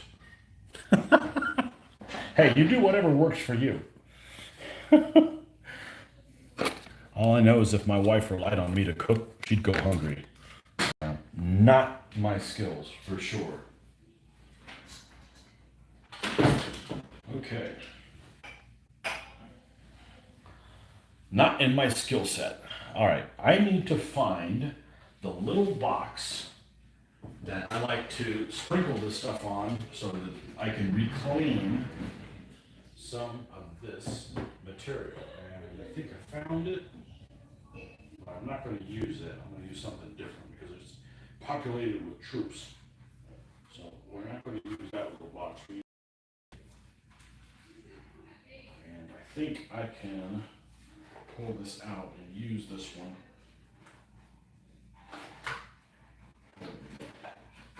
This is the box that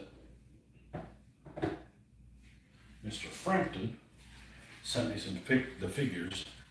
The illustrious Samnites in. So we can do that on here and they won't go any which way. Okay.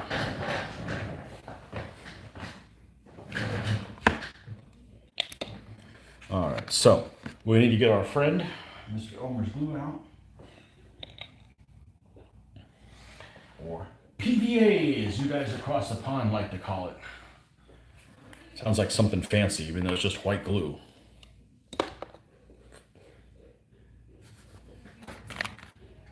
Okay, and we don't need this yet. We're going to do them one at a time because otherwise this will dry and then it is not very practical. So,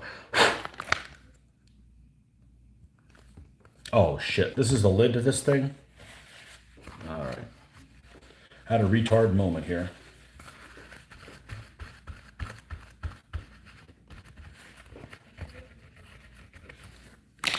This is what I need to use. All right. Putting flock on a base, take 2, action. Okay.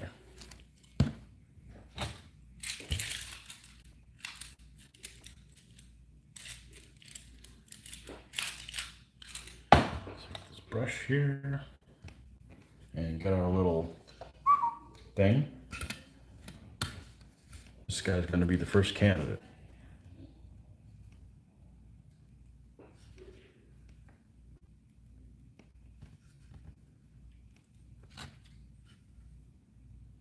And one advantage I use this flock is sometimes it can cover things that are been boogered up. So maybe you don't like how you put this goop down and it still looks like you can see the base of the stand of these figures. You know, the base of like the actual horse or something. You don't like that, so put some of the stuff around it to kind of hide that and not make it look so artificial looking. That's the problem, is when you're the painter, you know where all the mistakes are. Somebody that's just casually looking at it is like, oh, that looks perfect, but you know where shortcuts have been taken or things just didn't turn out as well as you wanted to, like if this material dries or what have you.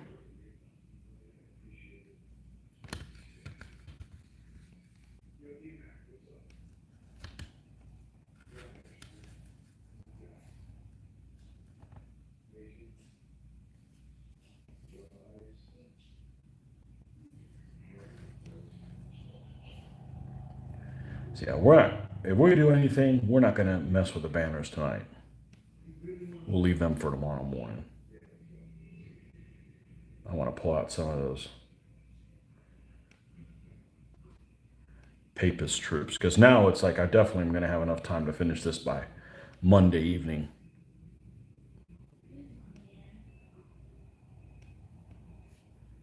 That's the one thing that's kind of frustrating. I work kind of a normal Monday through Friday type schedule. Mitch works the opposite of that.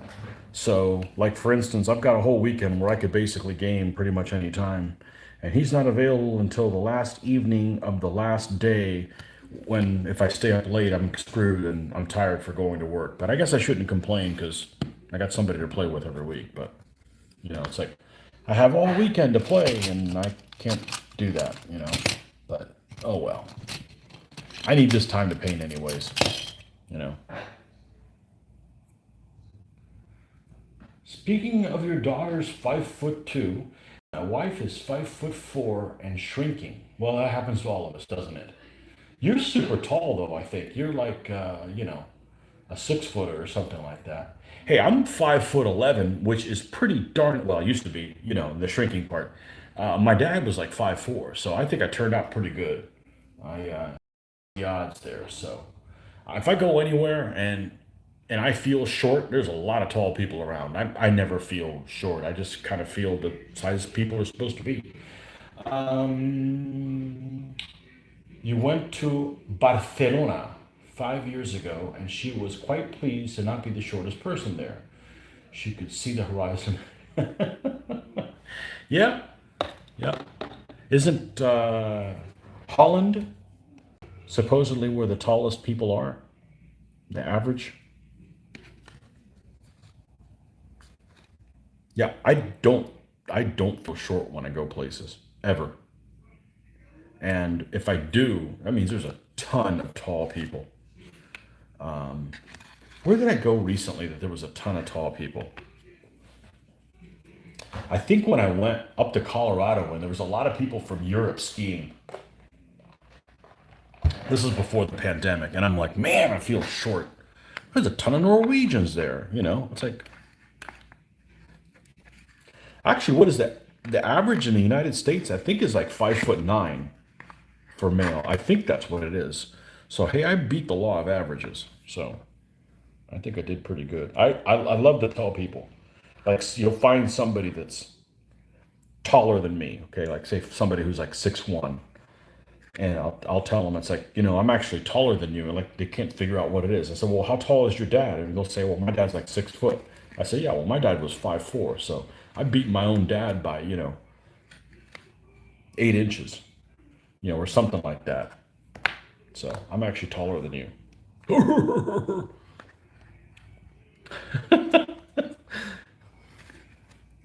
That's my logic, anyways. I did turn out pretty good. Supposedly, my great grandfather was really tall. We'll see. He must have been a Visigoth background. I'm sure I got some of that in me. So,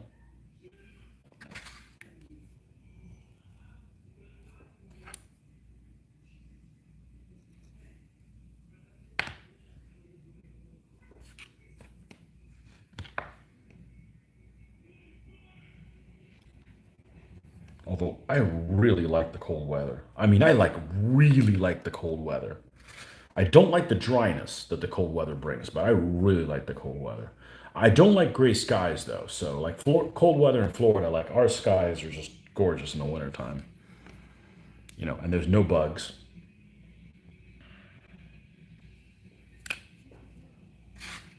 Except we do have Yankees, which are probably worse than flying insects. Oh man.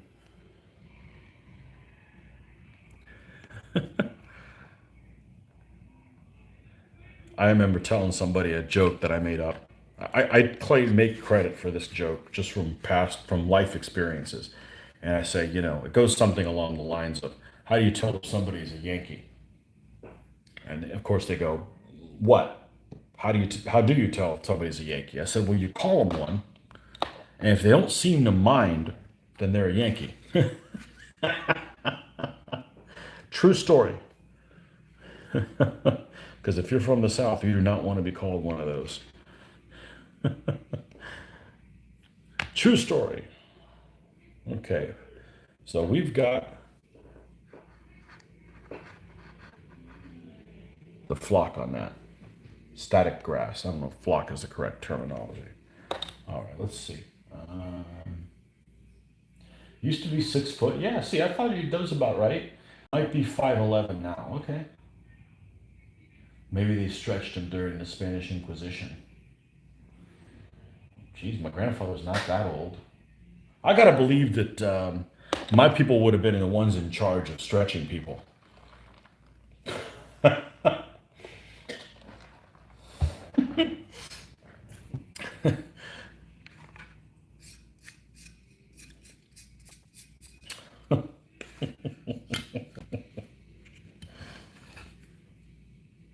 But I've actually thought about building a Visigoth army. I figured, oh, maybe that's my ancestors. Who knows?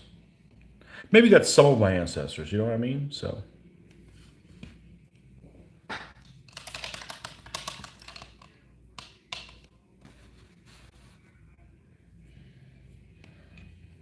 what I always like to say, if you to these fundamentalist Christians, I said, well, if you take the Bible literally, we're all Jewish and inbred. So, you know, it doesn't really matter where you're from. It's just kind of cool to find out, what it is. Talking points or find out something. I do have a rule though. If I ever get a chance to go to Europe, I cannot go to Europe before going to Spain first. That's got to be like where we got to land there first. Got to go to the old country. Then after that, I'm willing to go pretty much anywhere. It's not like there's places I don't want to go. I just got to go to Spain first. So, just principle, personal principle. But who knows if we'll be able to do that again with it just first of all, it's just too darn difficult to take that much time off here with we're overworked Americans here with limited time off. So the Pope just ended the Inquisition a few years ago. Well, that's why I say this Pope's no fun.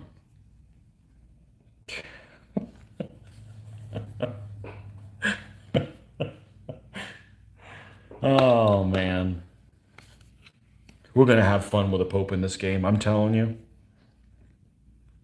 we're gonna have all kinds of Pope jokes.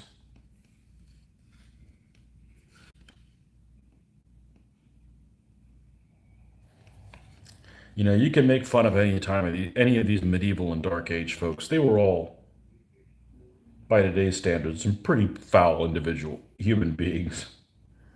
So make fun of them all, please.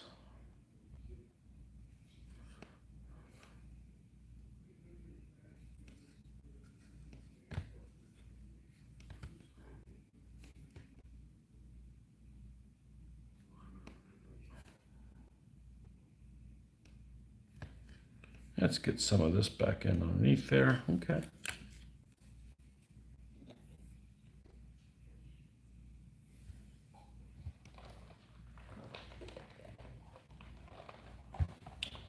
The Pope just ended the Inquisition a few years ago. Oh man, I'm always late to the party. Jeez.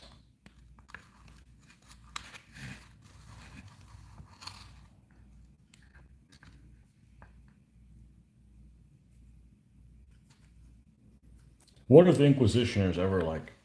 That's where that saying in billiards came from, Rack 'em.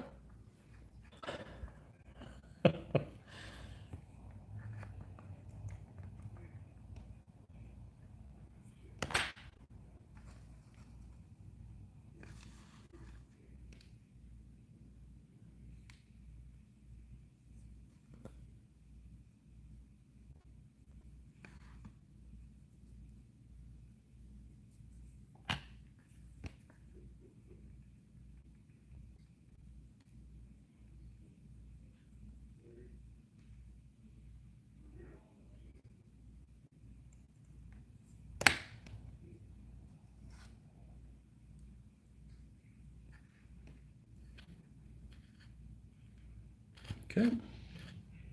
That looks pretty good. Oh, come on. We don't need that right now. We don't have time for repairs.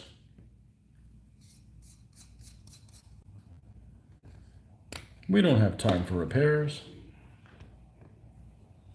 Okay.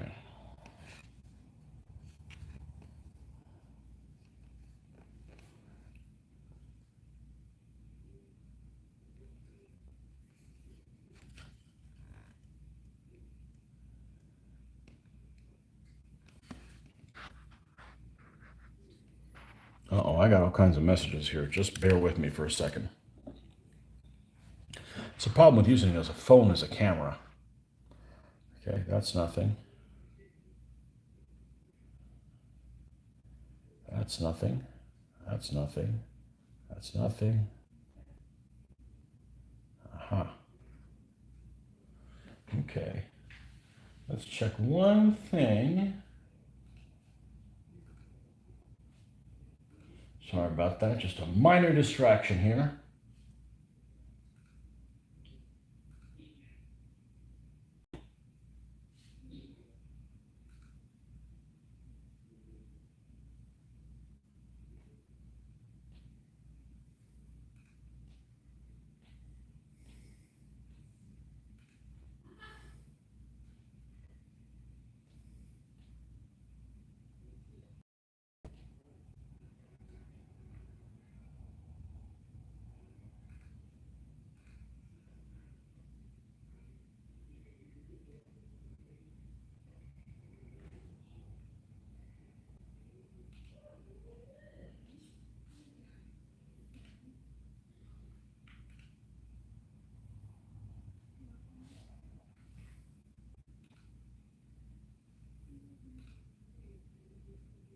Okay. Sorry about that. Back to the original programming.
Yeah, the thing about this basing material, it's really cool, but it does sometimes it recedes quite a bit. So it'll look like it's level with like maybe the stand you're trying to cover up. And you come back in the morning and it's receded and there's like a little step down from the base of this of the horse or what have you. So you want to hide that so that it doesn't look like like there's a miniature on there. You want to make it look like almost like a little diorama. So this helps cover some of that up, and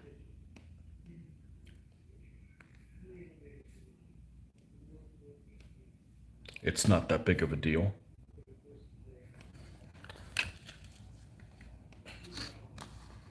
I know that one thing that was a big deal for me when I was doing the war wagons for my Hungarians, I did not want the figures that are standing on the war wagon to be just on their base. I needed to shave the base down so it's just on their feet because you just looked it up. The Roman Inquisition is still active.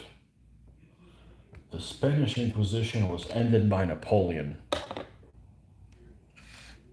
What an asshole. Obviously being facetious. Completely. I could think of worse reasons to kill. I can't think of worse reasons to kill somebody than over religion. That's pretty stupid. But nobody asked me.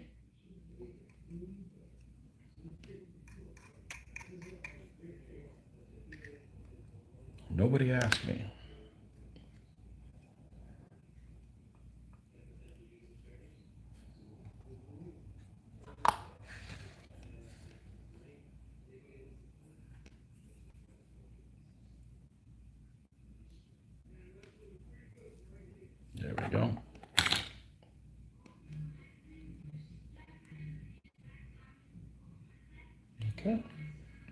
Two left to go.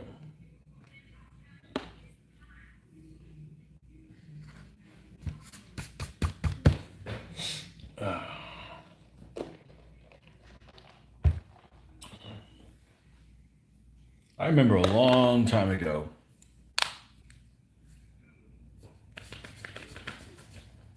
Was it a long time ago? It was at least 10 years ago. I saw that movie, which I don't remember being particularly good, called Goya's Ghost. And I'll admit, the only reason I watched it because Natalie Portman was in it.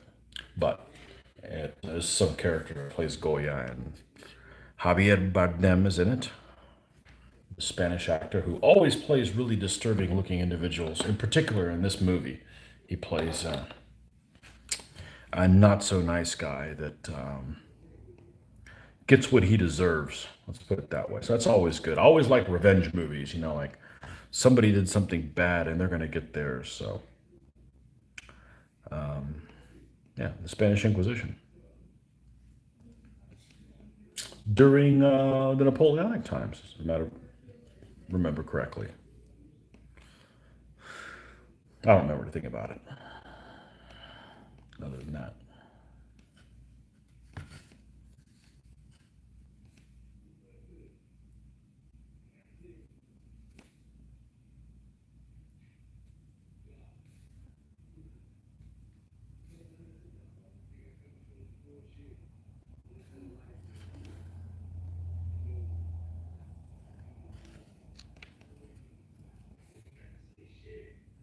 Javier Bardem. He always plays somebody that you wouldn't want your daughter near.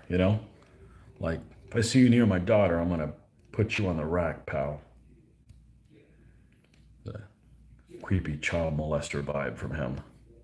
Might be a nice guy in real life. Might be a nice guy in real life, but.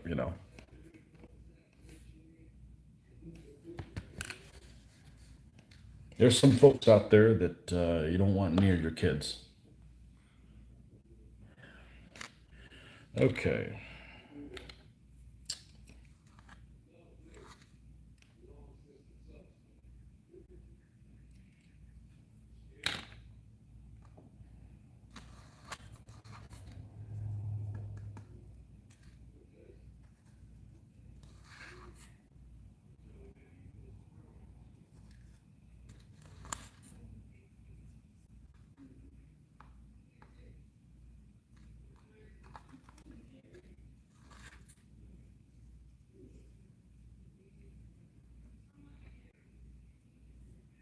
You don't want to do the flags and stuff now, because if you do them now, all the stuff that I'm doing the flag is going to get in the way of all of it, and it just makes it more difficult to try to maneuver all that in there. So that's really always the final step for me, is to put flags, banners, anything like that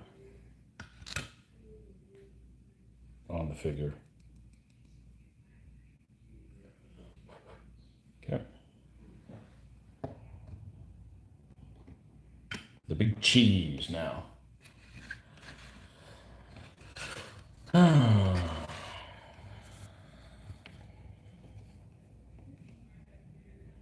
Bad problem with this method is I always get static grass everywhere, and I've got to vacuum it.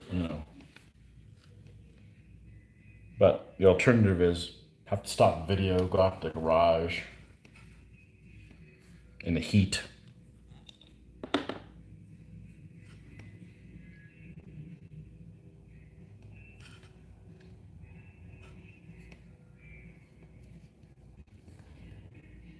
So that is a worse alternative.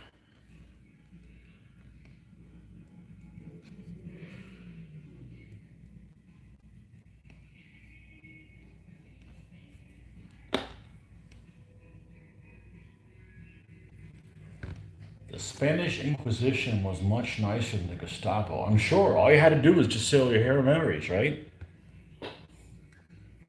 Inquisition notified you about a month in advance. They had some questions. The Gestapo just showed up.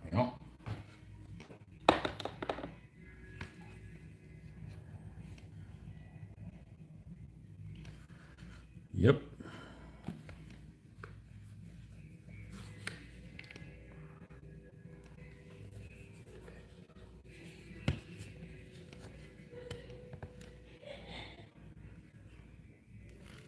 Pretty much a no comparison to me. All you got to do is just, what are you doing in there?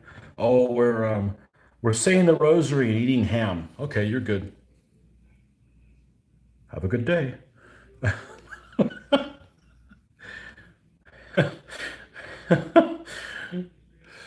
Oh man, every society has had bad things that they've done.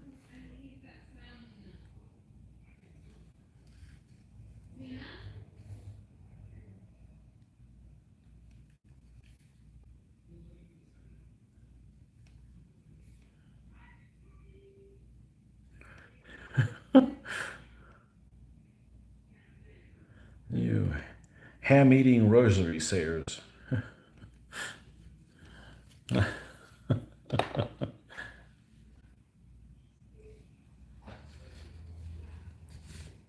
All right.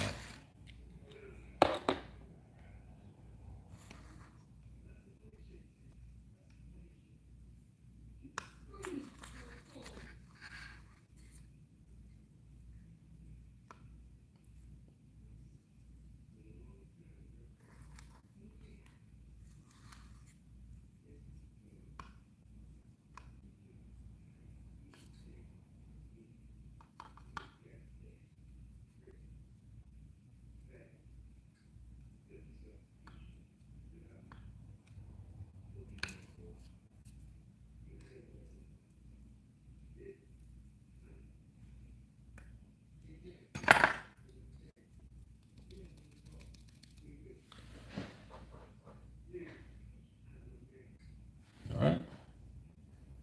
He's done. So all 5 of these guys are done. I should be able to put the lid on this. We will scoop that. I have a lot of this material, but there's no reason to be wasteful. And there's no reason to spill it on myself either.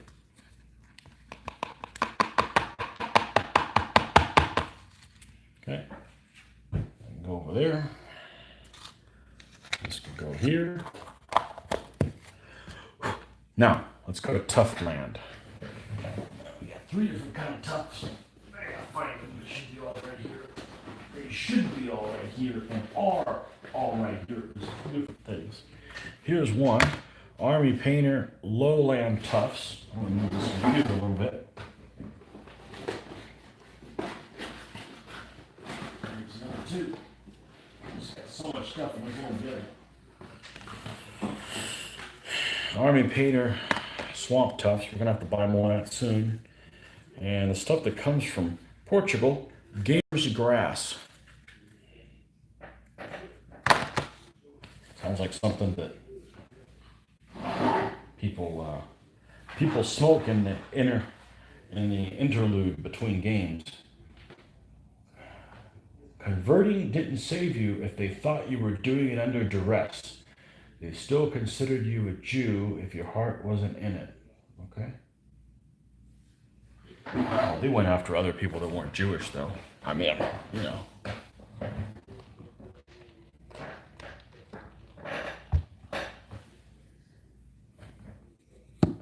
I think I'd be pretty good shape, considering I pretty much either eat ham or something else almost on a daily basis. So, death by ham. Okay, we've got 5 stands. Now, let's just recap and make sure I have all these type of tufts and things on this army. Yes, I see all of them here. Okay, here's one type, here's one, here's the other one. Okay, cool, we're good. All right, so I'm going to pull, on average, probably want 3 tufts for each one. Wow, that's a lot. Okay, well, let's just do this. Let's pull 5 of these out. 1, 2, 3, 4, 5. That's an average of 1 on each one of them. All right, let's put this away. We don't need any more of that style. Swamp tufts. These are getting pretty big, some of these. So let's put 1, 2, 3, 4 of them. We're going to cut some of these down to size. All right. It's funny, they have an adhesive backing, but that's pretty much just to keep them together. You don't want to just stick them on a piece like that. You're not going to get anywhere. These are definitely going to have to cut in half. We'll get 2 of these. Okay, that'll do 4. Maybe a third one. There we go. All right, that's what we're going to go with. And if we have extras, obviously we'll recycle them and use them on something later on. It's not going to just throw them away. It's just done. You gotta work smart. Okay. All right, so let's cut this guy in half.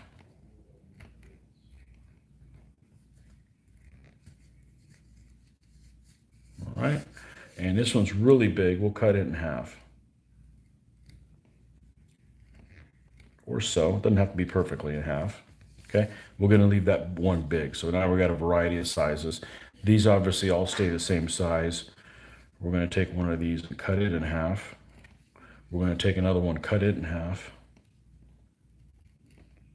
And we're gonna leave the other 2 large.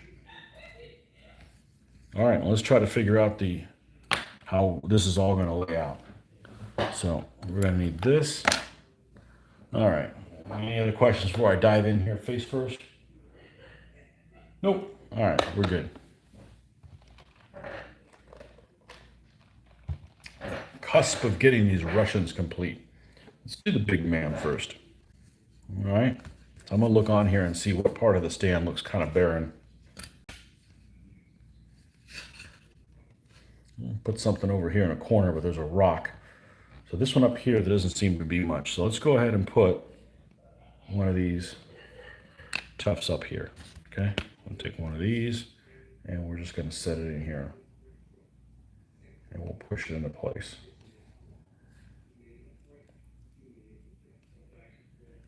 Okay. One of these is going to get this large thing.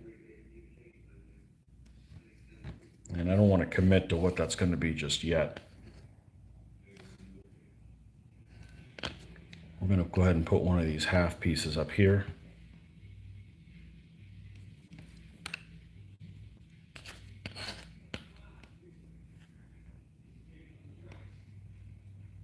How the hell did it get to be 8 p.m.? Wow, that's unbelievable. Today's just flown by. I could say we got a lot of stuff done today, but we really didn't. But we got a lot of stuff done that takes a lot of time, which is different. That's a different kind of animal. I am going to go ahead and let's put one of these half pieces underneath the horse's leg, say over here. So let's go ahead and drop some of this stuff. Say right there. Okay.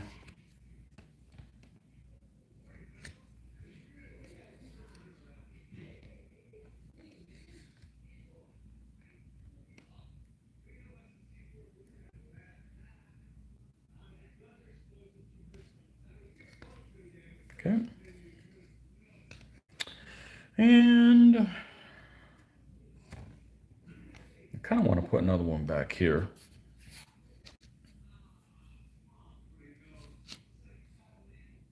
Let's put this piece. This one should look good there.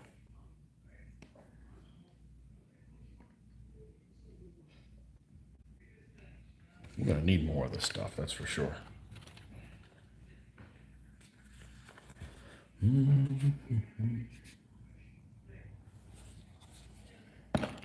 PVA in the house.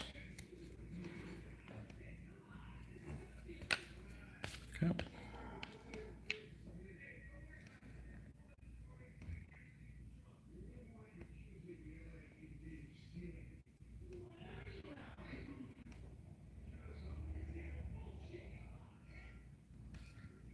Okay, this one's done. Well, and the banner on them. So we're gonna have to do that.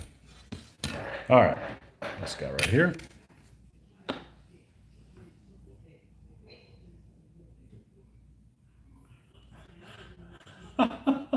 You just got a notification that your video is now live. Well, it is.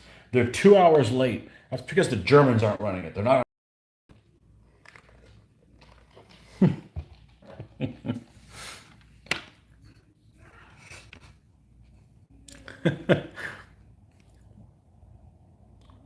Not run by the efficient Germans.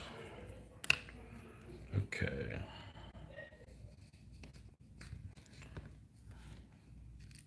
Put this guy right over here underneath. Really? I've been on here 2 hours? Holy shit, I have. Wow, this takes a long time, man. You'd think that this is, people are like, oh, I'll be done in a week painting this army. Well, I don't know how you tell time, but that doesn't seem like we tell the same time, same way. This stuff just takes a while.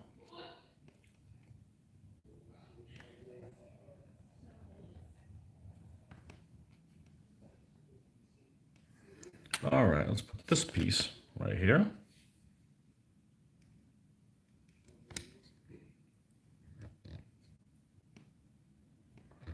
Try to push some of that into some of this basic material sometimes is kind of soft.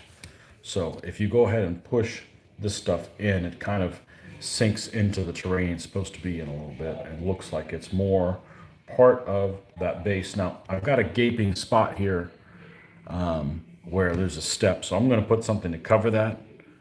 Probably this big one here. And then nobody will know that there is an issue with that there.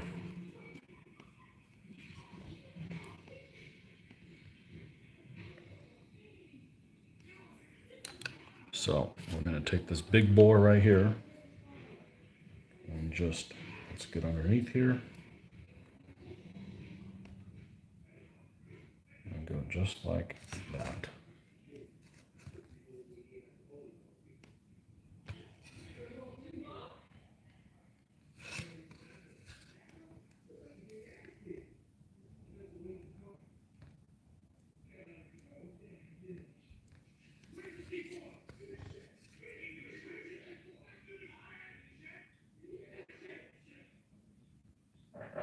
Okay, let's see what we get there.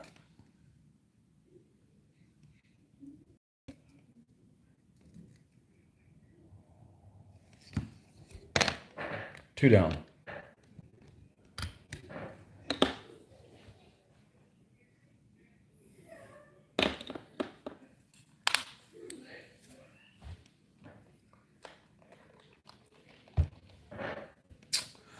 All right.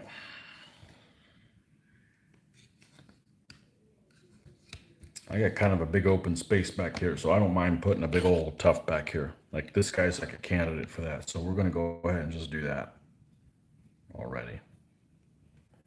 Right out the gate.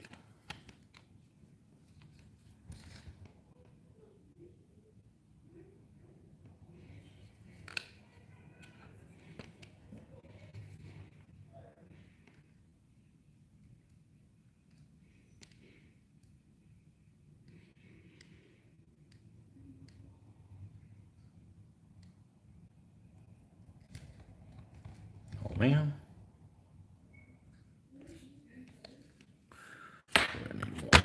Thank you.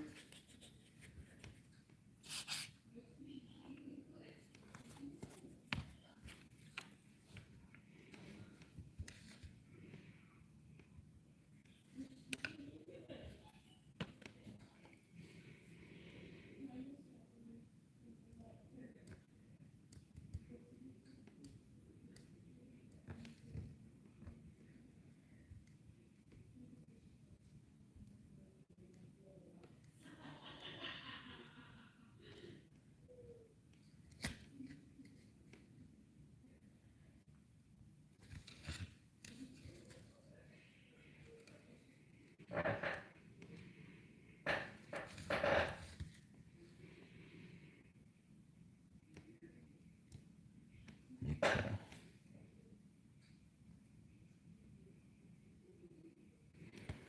All right, let's put another one of these small tufts. That's probably a good spot for it.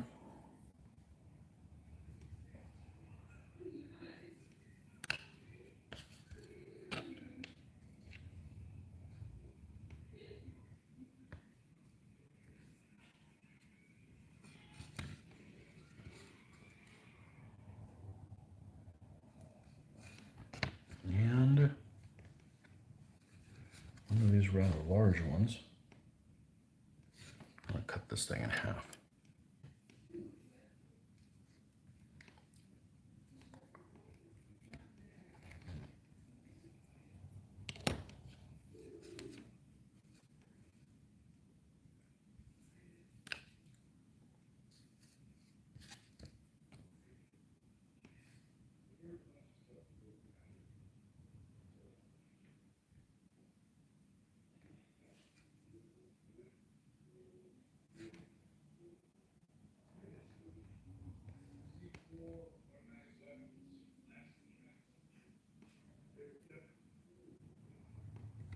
I don't know what it is not wanting to stick down there. You're fired. No more for you. Use a bigger one. Use a bigger hammer.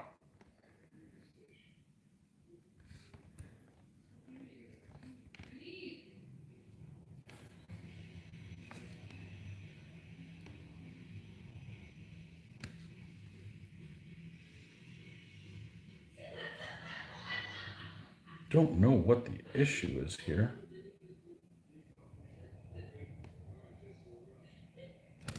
Being incorrigible. Okay. We're good with that one. Two left. I wonder if this stuff is sticking to it.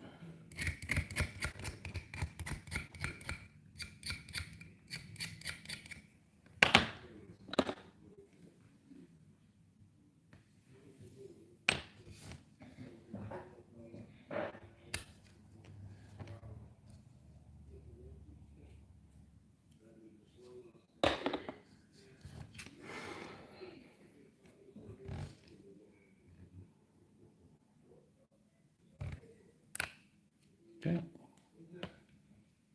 Big old bushy one right here.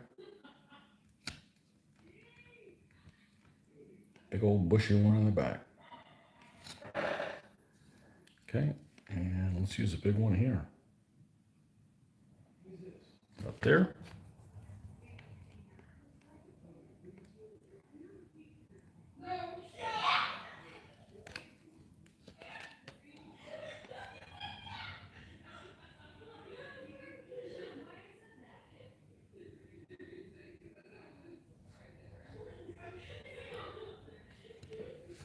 Okay. And we got one of these. We'll put it back here in the back. Up here in the front. It looks better in the front.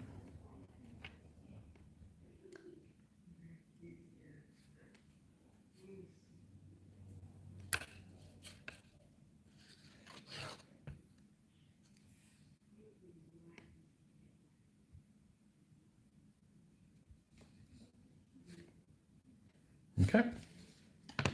He's done. Last one.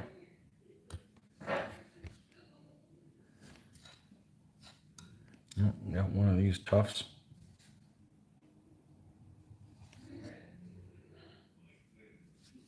Oh, I see an area that I'm not really pleased with how it looks. That's one area back over here. So we're definitely going to put this big one over there.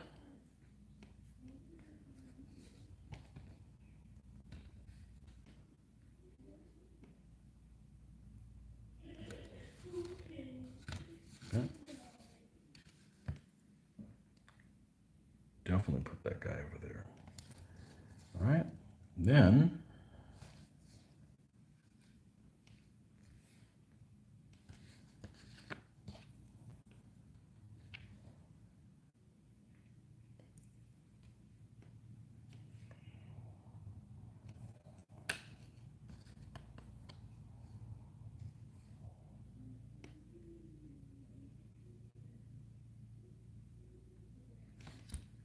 put that one there. And we're going to put this one, say, over there in this dead spot. Right there.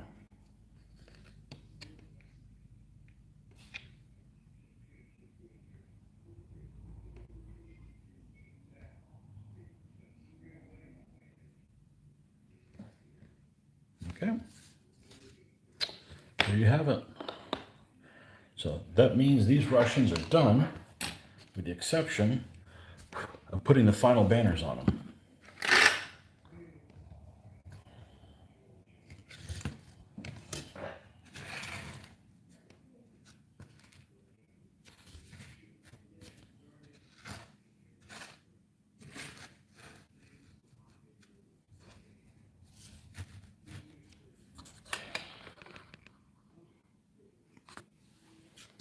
There you go. And of course, we got all kinds of other troops already done for this army. Well, this guy's got another banner too. I guess I have two banners for this army. Maybe this one that I already have was for this guy. Okay, cool. That's all right. This is not a command stand, but it came with an infantry commander looking guy, so I decided to make him part of the, here's the crusading Germans here. Who can forget them? And another light horse over here, and another skirmisher here. This is the early Russian army. So there you have it. They are done, other than the banners. We'll mess with that in the morning. I think I'm going to cut off for now. We've been on here for almost 2.5 hours. So thanks for stopping by. We'll be back on at 30 Eastern Standard Time in the morning. 5:30? Yeah, about 5:30 should be about right. I wake up at 5, take about half hour to get everything sorted out. And then we'll be on again, and we'll work on some banners there. Little Big Man Studios banners. I'll show you how these work. It's kind of a unique system, how these things work, and we can touch on that in the morning. Okay, folks. Thanks, John Peter, for stopping by, and the rest of you. You guys have a good night. We'll see you tomorrow, maybe. Enjoy your Saturday evening. Bye-bye.